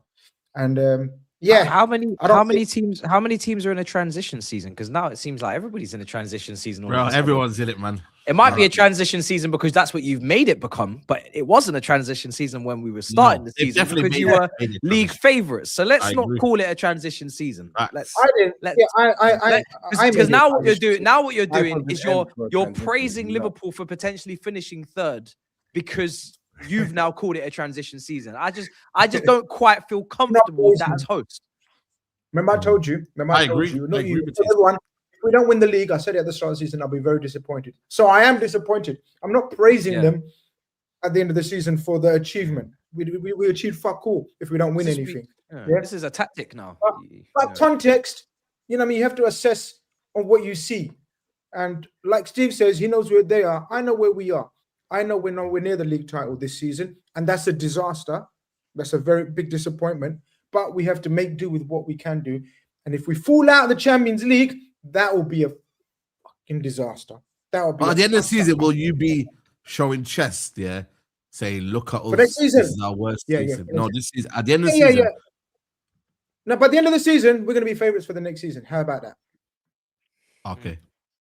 So Toastin, just so you know, if you don't win the league, it's a I'm transition. saying next season, you know. I'm just telling you how I feel. 1 billion. 1 billion. I'm just telling you how I feel. I think we're going to buy in January. I think we're going to try to bring in Gahey in January, or at least another centre back to the club. Tosin's left. No, Tosin's got. No, I heard him. He's saying that. Yeah, no, you heard him, man. You heard him. You heard him, man. Come Well, on. I like you. You heard him. Don't do that. You heard him. You heard him. Gahey's going City. Robert Tosin, say it again. That is funny, you know, Grizz. Young Grizz, you trying it. Robert Tosin, say it again. I said I didn't hear you, brother. I heard Gahey's going Man City. Bro, I heard as well. If he goes Man City, you can't blame him. Man City are a great club as well, but I believe he's coming Liverpool. Imagine he doesn't go to either of you. So what's your sources, Steve? Man, you got anything there? Or you just? Nah, not what I've heard. I think it's just a little bit. I don't think City go for him. To be fair. But Gahey and Semenyo, in my opinion, are very good, solid additions for Liverpool if we can get them over the line. I agree. Very good additions. Very good, solid additions. We're not far off.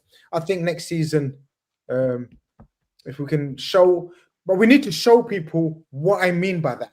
There's no point me just sitting there and talking about next season already. It's fucking December, but we need to finish this second half of the season and show what we're about, or what we can be about. I agree. And get over this, because we have to get over this season. Look, it's been a shit show, absolute shit show, and you lot been gunning me every week, and I deserve it, or my team deserves it. I don't deserve it. I'm a nice guy, but my team deserves it. Yeah, but we need to show something in the next 3-4 months for me to be justified in saying title charge next season. It's a title charge. Okay, interesting. We'll document that, put that in the folder, and score for will be Can I back. ask a question? Is Salah leaving then? What was all this? Yeah, Salah's leaving. Yeah, a lap around the stadium, like. Yeah, Salah's leaving. Basically, he's falling out with the hierarchy at Liverpool. He believes they're trying to sell him behind his back. I believe they're trying to sell him behind his back as well, but he shouldn't have behaved in the way he behaved. So therefore, he's going to be leaving. He's not going to be here next season. Exclusive Abumba. Is he going? 100%. Is he going in January? Yeah, this is going to be touch and go. At the moment, I'm 60-40 that he goes in January. 60-40. Yeah. But he definitely won't be here next season. The Grizzly Bear meter. That's what we're going to call it. Not the Here We Go meter. The Grizzly Bear meter. 60-40. Interesting.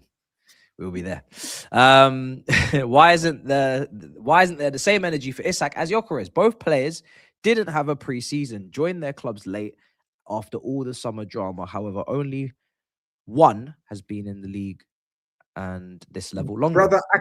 Brother Akin Ajayi, have you not been watching this show? Isak has been getting eaten alive on this show ever since he's joined. So, of course, it's the same energy. Gyökeres and Isak, same energy. I'm not shying away from it. Isak needs to show more. Isak needs to do more. I'm not speaking differently on Isak to Gyökeres, my brother.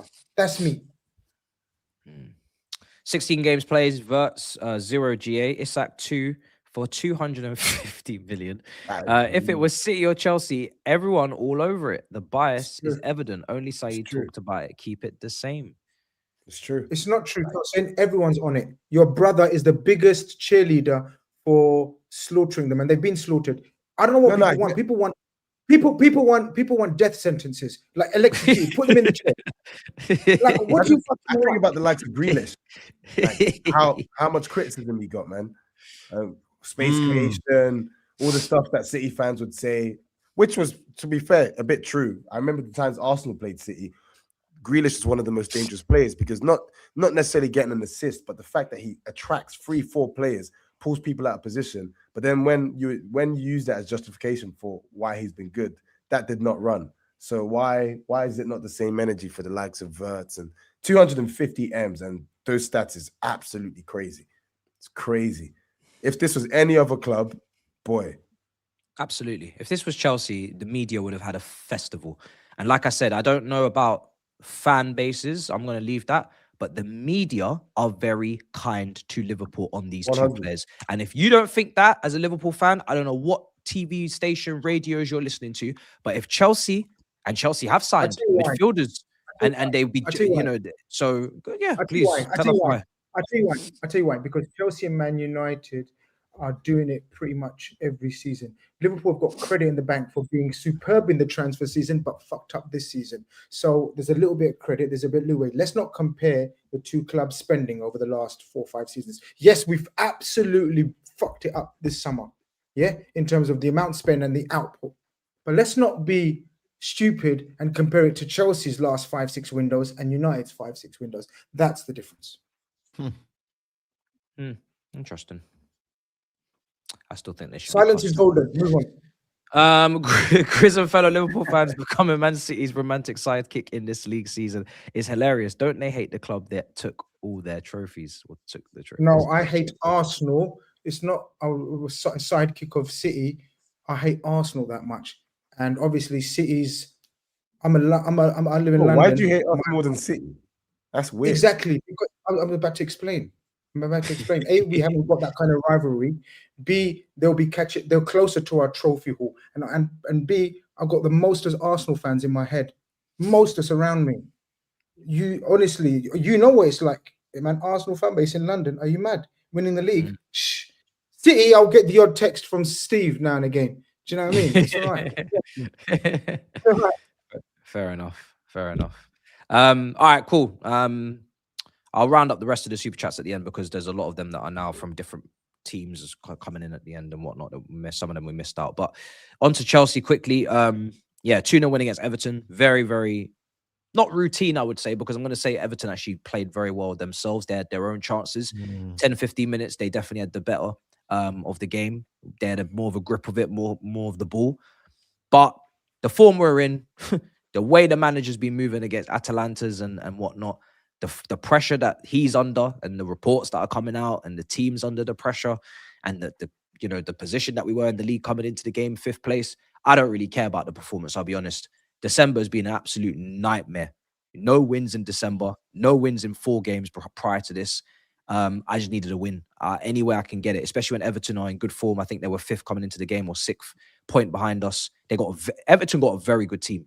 I think Everton have always had a good defense under Moyes but that attack, you look at the depth, Tyler Diblin on the bench, the 2 strikers, okay, Beto and Barry, not the best, but, still at least interchangeable.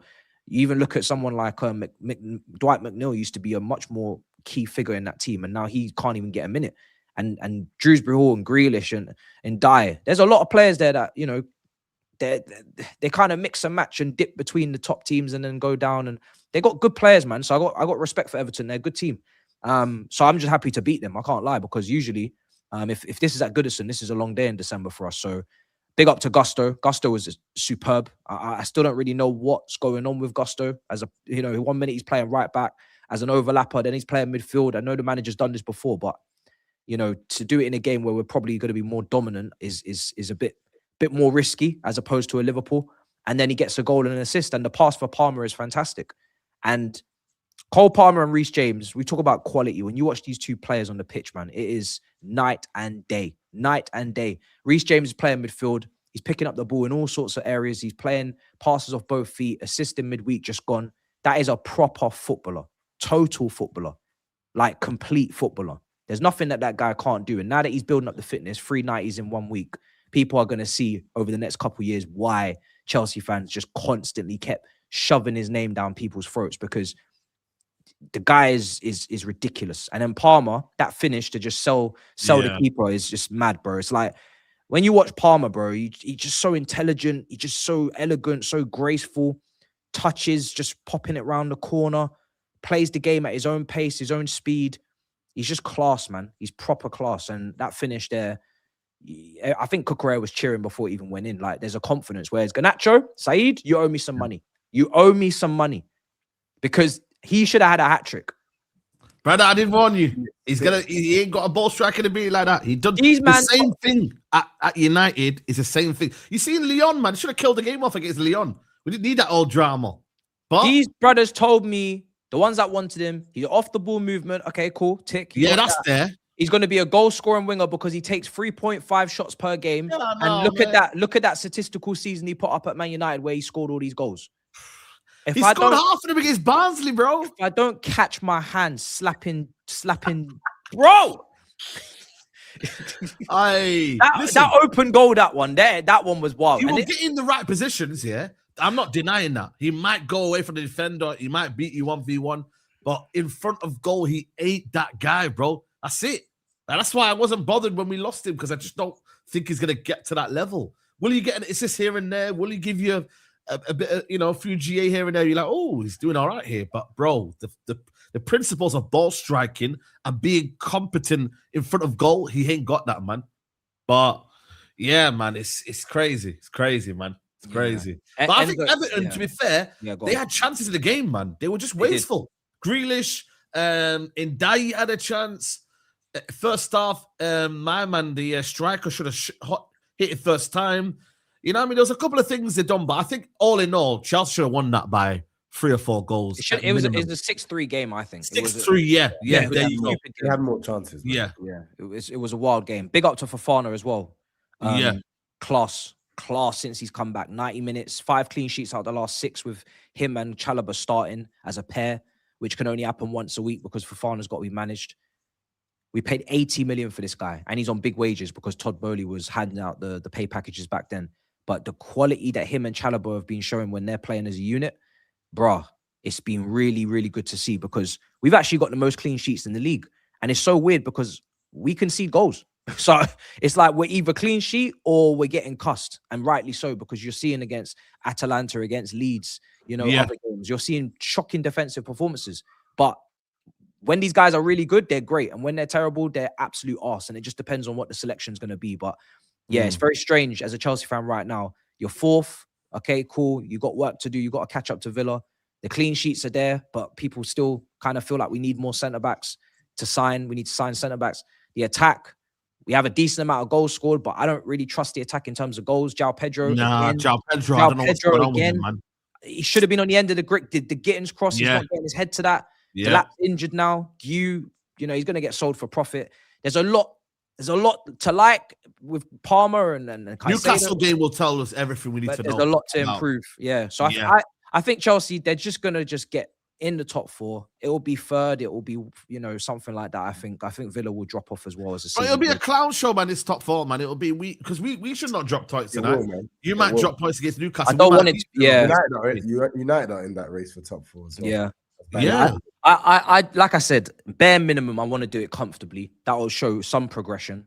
Mid 70 points. Is Maresca leaving, man? What's the still Maresca? Yeah, what's with those comments? So I mean, Maresca, he's not going anytime soon, and I mean in the next few weeks. I think it's all paper talk in terms of he is annoyed with the ownership. It clearly said that in his post-match press conference. He kind of did double down and say, I'm not talking about it in the pre-Cardiff one.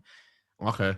For me, I think it's about the lack of support via the briefing, via the channels that they communicate when things are going well, when the players that they've signed are doing well, when they've won the Club World Cup. They're very quick to pat themselves on the back. They're very quick to say we're doing a great job and the project is working. But then when the manager's under pressure, which he was under the last couple of games, they don't really come through the same channels, through the same briefings and say, the guy's safe, the guy's, going through it, but we're behind him, whatever. So I think he just wanted a bit of a back-in.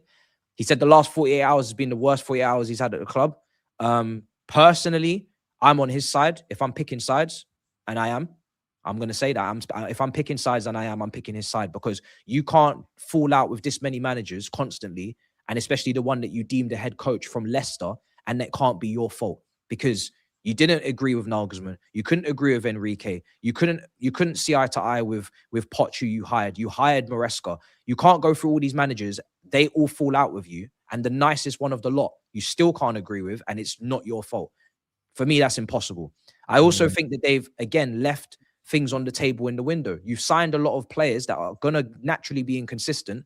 People that have made massive jumps up, like Delap from Ipswich to Chelsea. I think Delap should be kicking ball first team, week in, week out, out of Brentford, out of Bournemouth. But that was Joe Shields, isn't it? Joe Shields kind of maybe it's in the, I agree. When we signed him, I said, okay, squad player. They gave him the 9 shirt. That meant he's the main man. They didn't get a Jackson replacement, right? A proper one. They didn't go for an Ekatike. João Pedro, as much as I like him, he's never got double digits. That's a risk. He's now proven that he's not looking like getting double digits again unless he drastically changes it and turns it around. He's not even taking shots. If João Pedro is missing chances, you could at least say, okay, there's a striker in there. He just needs to polish up the finishing. He's not even shooting. He's not even in the areas to get shots and miss chances. We do need to create more as well. That comes from the wingers. You signed Garnacho, you signed Gittins, you signed too many players that are sometimes show something, most of the time not enough. That creates inconsistency on top of the old discipline, the red cards, on top of the injuries to the key players. Palmer missing most of the season, Colwell out for the season, spine players. I'm not saying Maresca's blameless. He's made poor decisions over the last couple of weeks. But if you can't, as a Chelsea fan, in my opinion, and especially as an ownership, forget the fans for a second because they can do what they want. If you can't back your manager through a bad week, not month, like Liverpool, week. Arsenal, draw. Oh, Chelsea in the title race. Week later, sacking? Give me a break. You can't back your long-term manager in a long-term project, then you're not doing the right project. If you want to do hire and firing, which we have been doing, go back to Roman's model and try and win it all at all costs. And then you can have no excuse for the manager because you constantly sign world-class players. You can't sign young, developing players every single season and then be ruthless with the manager who has to deal with circumstances on top of the youth and development. We've got injury-prone players like Fofana that have to be managed. Lavia's never fit. Badia Shield's never fit, has to be managed. Reece James is being managed. He's brought these players up to fitness. Esteval's 18. He clearly needs to be managed. He's going to be inconsistent. The list is endless. You can't create that environment and then be like, oh, I'm going to be the big bad Roman ruthless man. What do you think? What do you think this is? And Maresca's a fair player as well. He's had to manage all that and still got the top 4. And bro, he's still won the Club World Cup. Bro, and he's young. Yeah. Like, people need to accept Maresca is going to make errors. Do I think he made too many errors recently? Yes. Should he be learning a bit faster on some things? Yes. But he's still going to make errors. You appointed a young manager from Leicester. Facts. You have to take what comes with it. And that's why I say the fan base, cool, you didn't ask for this, so that's different. But the owners, you literally signed up for this. So don't complain. Back him. I think he's done a good job at Chelsea, to be honest. I agree. I don't understand why he gets the criticism. I think, obviously, his rotation policy, you could look into it and say something negative. But, I mean, by all accounts, you'd say he's been a good appointment. He got you guys a trophy in the competition. Yeah, he should have won it, but he still got it. Won the Club World Cup. And you guys finished in the Champions League spot. So pretty much every objective you could have given him last season, he ticked it. So yeah, I'm with you. If I was a Chelsea fan, I'd back him over Blucher because the guy's doing a good job. Yeah, but yeah, so it's a good win. Fantastic job. I think he's done a fantastic job. Everything that SAEED said and Tosin said, I agree. With what he's had to deal with that shit show of a club when he came in, on and off the pitch. The recruitment, the level of players, the amount of players, the financial restrictions, situation, everything he's had to handle, egos, players coming in, players coming out. Every objective that he's been asked, that trajectory is on the right path. And I think it's just a frustration statement, but he's cool. I think he's doing a very good job. Nobody's dealing with a tougher situation in regards to no preseason, Club World Cup, fitness issues, and then on top of that, a mess in terms of squad building, in my opinion, in terms of the volume of the players and the quality of the players. So people will talk about sacking him. I always ask for the replacement, realistic one, not Enrique and all these guys that are not coming to this football club because they will literally reject the project as they've already done. And people then will bring up Lampard at Coventry, Areola at Bournemouth, and Glasner at Palace. And I just sit there and think to myself, what a waste of time this is. May as well just stick with the guy that you've already gone through the teething problems and pray that he keeps improving and keeps learning on the job, which he's going to have to do. Last game, Tottenham. Enzo's washed her. Oh, Yeah, I mean, no, Enzo's not washed, but so I was looking into the data because he has been poor, but he's played he's played a lot of minutes. And again, the thing is with him, he's not like got loads of athleticism. Like he's not Declan Rice. He's not, you know, one of those guys that can How much you pay for him again? I'm not talking about the pay. I'm talking about the actual bodybuilding of the player. The guy is Kit Kat chunky, yeah? He can't play the minutes he's played, bro. He has to come out of this team. He has to rest. Just like most midfielders in this league, he's played more minutes than Gravenberch. He's played more minutes than McAllister. He's played more minutes than Nico Gonzalez. He's played more minutes than Caicedo. And on top of having a Club World Cup, again, no preseason. I'm being fair to this guy. He needs to be rotated and rested more often than he is. If he was playing a normal amount of minutes, only Declan Rice and Zubamendi have played more minutes. And they had a preseason. They didn't have a Club World Cup. And Declan Rice is a freak. If he's playing a normal amount of minutes and he's playing like this, I'd be like, okay, cool. But nah, for me, I until he gets back down to a normal amount of minutes, I'll lay off him a little bit more. He's not been amazing for Chelsea. He's been okay. He's very good last season, in my opinion. Very good. Very good as a Matisse, Tosin is taking Tobes' position in every single way. Stop reacting to him. No, I'm genuinely not. That's the thing. He's not. He's actually being serious. I'm genuinely being serious. I can't stand him. He does all of this against former players. I'm like, bro, he's not likable. He's not likable. You're a non-entity in most matches. I'm surprised he's not played that many minutes because he's anonymous. Most times I watch Chelsea, he's literally anonymous. Well, look, at the end of the day with Enzo, if he doesn't work out here, I'm still fully convinced he'll be a top player elsewhere. If that's in another league or another big club, he's going Spanish league. He is going to one of the European giants. That is just what it is. Like, people don't have to rate him. I'm not gonna like try and convince people they need to rate him because he hasn't repaid the 105 million. He might never repay the 105 million. He might never show the level of consistency that he has to. But he has a very taxing position. He plays box to box. He crashes the box. He's asked to dictate. He's asked to get back and double up with Caicedo. I don't think that's necessarily his MO. I don't think that's his best game doing that. But again, you know, when I say that, people laugh. So at this point, I'm not going to try and convince anyone. But if he does leave this club, he's going to a top team. That's just it. Like people will see him as a top player in the space, in the football space. He's not going to a mid-table team. He's not going to a Roma or a Fiorentina. He's going to one of the top teams. Real Madrid, Bayern Munich, one of those teams. You don't believe me? You'll see. That's just how I say it. But with Tottenham, yes, there is no Tottenham rep, SAEED. So we did deduct him 6 points. So bomba.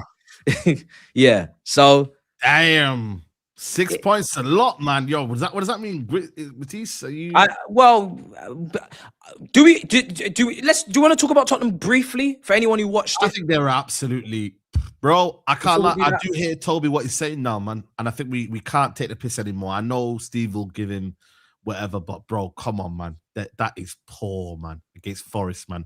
The way they're playing football, they look very, very uninspiring.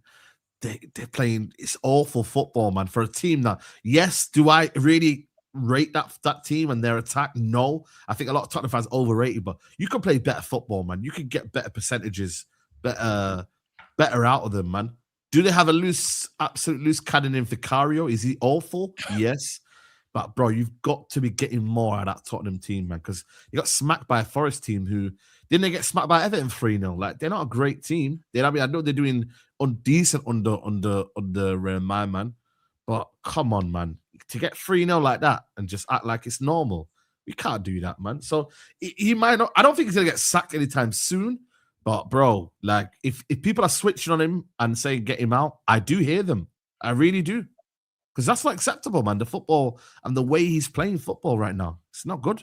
Yeah, but I think he started off. He didn't start off well at Brentford, but in the last championship. So yeah, I still think he needs some time. There's a case for that. Yeah, he's not doing well, but like, it's what do people expect? I think Steve was saying it on a couple of the videos before. I think we just have to understand that, like, look, all of these teams that do well, managers that are doing well outside the top four, it's like Spurs are not like this big team, but like from Brentford to Spurs, the expectation is huge. So He's just got to. He could get away with this at Brentford. You can't get away with this at Tottenham. That's what I said, though, Tosin. I think he still believes he's at Brentford, and bro, you can't lose a game and be like, well, we tried and we you know what I mean. So you can't do that. These Tottenham fans, what you got to realize, Saeed, what you got to realize is he took over a team that was 17th. Exactly. They nearly got relegated. But they shouldn't be 17th, though, Steve. That's another thing as well. Yeah, but the thing is, he took over a squad that was not good enough in the Premier League, that was getting battered into. There was 17th. He took over a squad that Ange Postecoglou couldn't deal with. It's been a stinky squad for years. He's been told to come in and change his squad around. How can you change the squad around in fucking 4 months? You can't do it. He's brought 5 players in. He's got to get rid of at least another 6 and then bring at least another 6 in of his own players. I think he's been told by the board that he's going to get the time. I think it's the fans getting impatient. But come on, man. You got to take a step back and think, look at what he's inherited. I know Toby's upset, but what are you going to do? Sack him? You're still going to bring another manager in who's got the same shit players. Yeah. And I know Toby, I put in the group the other day all the players I don't rate. And he's like, oh, he's a good player. He's a good player. They're not good players. For Tottenham, they might be good players. But to us that are watching different caliber of players, Chelsea, Arsenal, United, whatever, watching this different caliber of player, Toby's like, them players are not good, man. They're not. And like you say, there's a Tottenham mentality issue thing going on there as well, you know, which has been going on for years. But someone's got a tough job to do at Tottenham. Mourinho couldn't do it. Conte couldn't do it. Poch couldn't do it. Do you know what I mean? Ange couldn't do it. All these Nuno couldn't do it. All these guys are not bad managers, but you know, it's the impatience of the fans. It's got to be anything for me. Anything above fucking 17th. I'm not talking 16th, but anything above 17th. If you get some top 8, top 6, top 7. I think that's a successful season for Tottenham this season. But that cup last year, it's also the brand of football, Steve. Though the brand of football they're playing. But if you're 17th in the Premier League, and next season someone tells you, "Oh, okay, you can be 8th, but you're gonna play a bit stinky in that," but it's not nothing compared to how stinky you played last year. Look at the brand of football they played this year. They were getting battered every single week. They won the Europa League. It's the worst competition we've ever seen in our fucking life. It's shite. Look at the teams in it. The Champions League teams didn't drop down in it, because if they dropped down in it, Tottenham and United would have been nowhere near the final. So I just think Tottenham have got to realise that they're in the middle of a rebuild. And we've seen big teams like Arsenal have a rebuild and they're just getting to where they got. Tottenham are miles away from that, literally miles away from that. So Toby thinks they're going to click the fingers, sign 5 players and finish 4th. He's got another thing coming. They're absolute dog shit. And it's a mentality issue. Some of them players are not good enough. I don't care what he says, they're not. Yeah, but you see, go on, yeah. I do think Frank, he needs to, because one of the strengths about Thomas Frank is that when he was at Brentford, I would hate playing Brentford because you just think, okay, you know, a manager whose strength is identifying the weaknesses of the opposition and then targeting that. But I think you kind of need a bit more. You need a bit more to your toolkit than that at Spurs. The onus is, I find that he struggles a lot when the onus is on Spurs to take the game by the scruff of its neck, to dominate. And I think he's got to improve in that. Yes, I understand that Spurs are bad. They are actually terrible. But at the same time, I think Frank needs to step it up when he's coaching a bit. I want to see more from him. Like, what can you do in terms of setting out your team in a way where they can go and actually move to the opposition? I've not seen that yet from Thomas Frank at Spurs. I think the strike force is blunt as well. Richarlison's not good enough. Matthias Tell, you know, Brennan Johnson. It's like, at least you look at United and they've got Mbeumo, Cunha, Sesko. You think, well, at least if they can get the chances in the box, it looks a bit dangerous. Tottenham, you know, beginning of the season, they beat us at the Etihad. We were just like, I was just like, what the fuck's going on here? And it's like, now I just look at them and I think they're just toothless. But he's got a big job. You either stick with the manager and deal with it and you let him ride it out, or you're just going to keep chopping and changing and you're never going to get anywhere, because the next manager will come in. He won't like certain players. He'll bring his own players in. But because it's not a quick fix, Toby's obsessed with XG. Keeps waffling about, but we're not pointing. Who gives a fuck about XG? Watch football with your fucking eyeballs, mate. Don't listen to XG and bullshit. If anyone ever comes XG, though, it measures how much chances they're creating. Yeah, but it's bullshit. You watch with your eyes, you see the chances she creates. XP bullshit. I mean? I'm going to hold fire. I'm going to hold fire on the Spurs section because we play them this weekend. And so I know what's you normally beat them. I know we'll talk about on Thursday, but I know, it's mad. Like he's been a shit show. Like Thomas Frank is at Spurs. Thomas Frank's been a shit show tactically, but I tweeted it earlier. I said I know what's going to happen after the Liverpool game. He's going to have a Monday night hour with Thomas Frank and Jamie Carragher dissecting what a masterclass from Spurs against Liverpool. So I'm going to hold fire for now until our game, after our game. Well, okay. He's got to make Tottenham hard to beat, in my opinion. He's got to make them hard to beat, like a bit like Brentford was.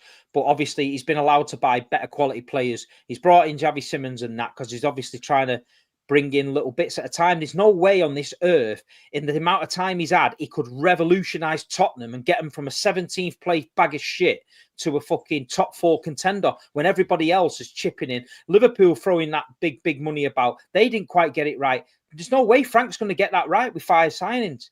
In my opinion, it's not going to happen. He's got to change it again. He's got to have at least 3 transfer windows to start implementing it. It's like Amorim. They're saying that Amorim at United, he hasn't got his own players to play a certain system, but at least they know what path they're on and think they're eventually going to get there. Toby just clicking his fingers and wants this all of a sudden, this great football where we've got loads of great XG and we're going to finish in top 4. It's not realistic. It's not going to happen. Is it? So just last question. Is that a free hit season for you then, Steve, in terms of Thomas Frank? Yeah. Like he can finish anywhere in the table and you're not going to say, no, sack him. No, that's if I'm sticking with a manager. Tottenham have gone down the road where they've tried everyone. They've tried the experience in Mourinho. They've tried Conte. They've tried this. If you're going to go with Frank and you've got to thinking, right, he's a good manager. He's overachieved at Brentford. Let's see what I can do with a bigger budget. You've got to back him. You've got to stick with him and say, you know what? This first season, he's got a lot of deadwood he doesn't want to play with. There's probably players in that squad that can't do the job he's asking them to do. So at the minute, he's putting square pegs in round holes, trying to figure out a system. This season for me is a free hit season where he's got to get it right. If we go into next season and he's brought another 6-7 players in and he's still getting 0.1 XG and Toby's still snapping, then I'll admit then, yeah, he's not the man for the job. But at the minute, to get rid of him now, after what he inherited and what he's been allowed to do. He's got a tough run, Steve, you know. I think they've got Liverpool and then they've got... it's not going to get any better for them. No, I can't lie to you. Their They've got to get to January. They've got to back him. He's got to shift a bit out. They've got to back him. Liverpool away, Palace away, Brentford away. So Liverpool at home, Crystal Palace away, Brentford away, Sunderland at home, Bournemouth away. Poof. Yo, that's the Premier League, though. That's the Premier League. Every team. No, but then, bro, I get what you mean, but these are tough fixtures. It's only Wolves. It's only Wolves. You know what I mean? Light work. Even they turned up at Arsenal. they given half of Wolves' points. It's come from Spurs. Crazy. It's true, yeah. Relegate Spurs, man. Wolves are gone. They're done. So it'd be lucky if they don't eclipse Derby County. But all right, cool. I'm going to show the league table for the game week 16 predictions. Then I'm going to go through the last bit of super chats and I'm going to wrap. This is the table. SAEED top with 8 correct scores, 53 points. Turkish 6 correct scores, 49 points. Steve 5 correct scores, 48 points. I've got 6 correct scores, 45 points. GRIZZ 4 correct scores, 38 points. And TOBS with that 6-point deduction, 7 correct scores, 35 points. There was a chip played by SAEED and he went go halves and he took points off Steve, who had 4 points, and then so they ended up sharing 2 each. So SAEED's done a bit of a madness there in the title race, taking points off Steve. So that's Steve, why the game's a game, man. Steve, man. Game's a game. You've literally just done the most pointless take. Why are you taking me? I'm not going to win the league. I'm happy no, but you know what it was, yeah? I didn't realize you were third. So I made the prediction table beforehand, yeah? So I was thinking, let me take up my competition. Obviously, Turkish. The one who wants to win it all I the know, time. but I didn't know. I thought you were second. And obviously, we have to send our thing to Turkish. So it's kind of like pointless sending to Turkish. He's lying, Steve. He's lying. He's lying. He knew Turkish is second. Bro, no, I genuinely didn't, man. I thought you were second. No, Hey, well, see what I I'm mean? lying. Well, I'm I play lying. with my Mancunian brother, and he's trying to stitch me bro. up. It's the game today, bro. I need to win this again, man. Can I just add, and Yeah. I say this so seriously, Grizz Khan, if you finish bottom of this league with the amount of points that has been deducted from myself and I from agree. Toby has Double been forfeit. deducted. Toby's been deducted so many points this season. If you still finish bottom, Grizz, you're finished. Double forfeit, man. You're finished. Finishing, Genuinely, I mean that. I'm finishing top 4, people. Yeah. Look how much help you've had. Look at the correct scores, Grizz. Look at it. Top 4. Relax, I've got this game. I don't know why he's not playing his chips, man. Use your damn chip. He's not playing his chips. Don't scared, man. Don't scared. We'll see in it. If you finish bottom, honestly, you're a disgrace. I'm finishing You're a third. That's all I have to say, brother. You're a disgrace. Oh, man. All right, let's go through the last bit of super chats and we're going to wrap. Mad. Really good show, though. Ryan says, I went to Busted concert and I watched the performance against Wolves. It reminded me that Man City are going to crash the wedding between Arteta and the title. Obviously, that was on earlier. There are 2 significant dates that will prove to Arsenal they're not going to win the league. 5th of January, 2026 and the 7th of February. Look out for their position on those 2 dates. Damn. Who they play on those 2 dates? Anyone let me know in the chat. Or if Who's that? Yeah, well, it was, what was it? The 4th of, was it 7th of January? And no, 7th of February and 4th of January, was it? I think it was. People haven't Liverpool in January, though. I know that. Yeah, that's probably the one then, maybe, potentially. People haven't clocked how good our back four actually is. If it had a double pivot ahead of it like Arsenal has, it would be unreal. Rodri and Nico Gonzalez. I don't know if those two are going to play together, though. I feel like it's one or the other, Steve, but...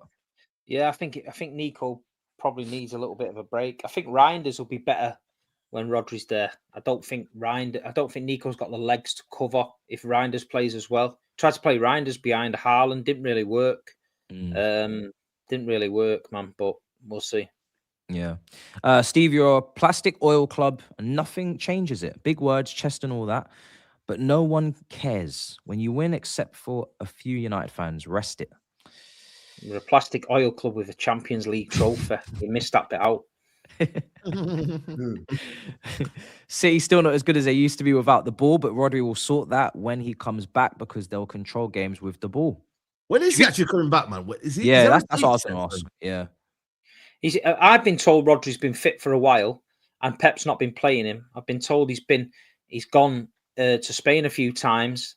Not in a sulk as such, but he's been getting out there, getting extra treatment and that. And I think it's just a matter of Pep's wanting him to be 100% because he's breaking down with little hamstring pulls and little muscle pulls because he's had that break for so long. So we've got games coming up at Brent. We've got Brentford Carabao Cup in the week, and we've got Exeter early January in the FA Cup. Now, if you're looking for a game, no disrespect, where you can bring him in easily, surely he's got to start playing now and start getting his minutes in his legs, you know. There was a previous super chat saying opinions on Morgan Rogers. He's cooking right now. Baller. He is cooking right now. Very good form. Yeah. He got 80 million. I don't know if, I don't know. Yeah, because he was going on a run without doing anything. I don't know if he's worth 80 million. I'm still skeptical. But that's the price now, man, in Matisse, man. That's the price now, bro. If you want to pay for a player now, you got to play minimum 70, 80 million now. That's true. It's true. Like, you can say what you want, but it's the reality now, guys. Yeah. Palmer, Foden, Rogers, or Eze, who would you guys choose for number 10 for England? Would you leave at home? I think it's very difficult to answer that. Yeah, too early. Yeah, it's too early. Like, you have to let the season find its way. I think for me, Palmer is the best out of those options in terms of. We need to find out his injuries, man. Yeah, he's got a long time to stay fit and play. So, but yeah, I don't think there's any point in taking all four of them. By the way, I think you only need 3 of those in one squad. Yeah. One game at a time. The life support machine isn't switched off yet. We will be there. It's obviously Liverpool. In regards to their title credentials, wanted him at Arsenal, but Arteta is allergic to strikers. I don't think that man wants to play with a true 9. He wants a false 9. True. You can't say that now. What do you mean? You can't say that now. No, I think Berta wanted Gyökeres and apparently Arteta wanted Sesko. I don't know. Yeah, I don't think Arteta wanted him, apparently. What is the bare minimum expectations for Maresca for our next 5 league games? That needs to be, boy, I'll be honest, there's probably a loss in there, bro. 10 points. I think 3 wins, a draw, and a loss, to be honest, is the best you can hope for in that run. You ain't getting that. That's what that's why I said it's the best you can hope for. I said hope.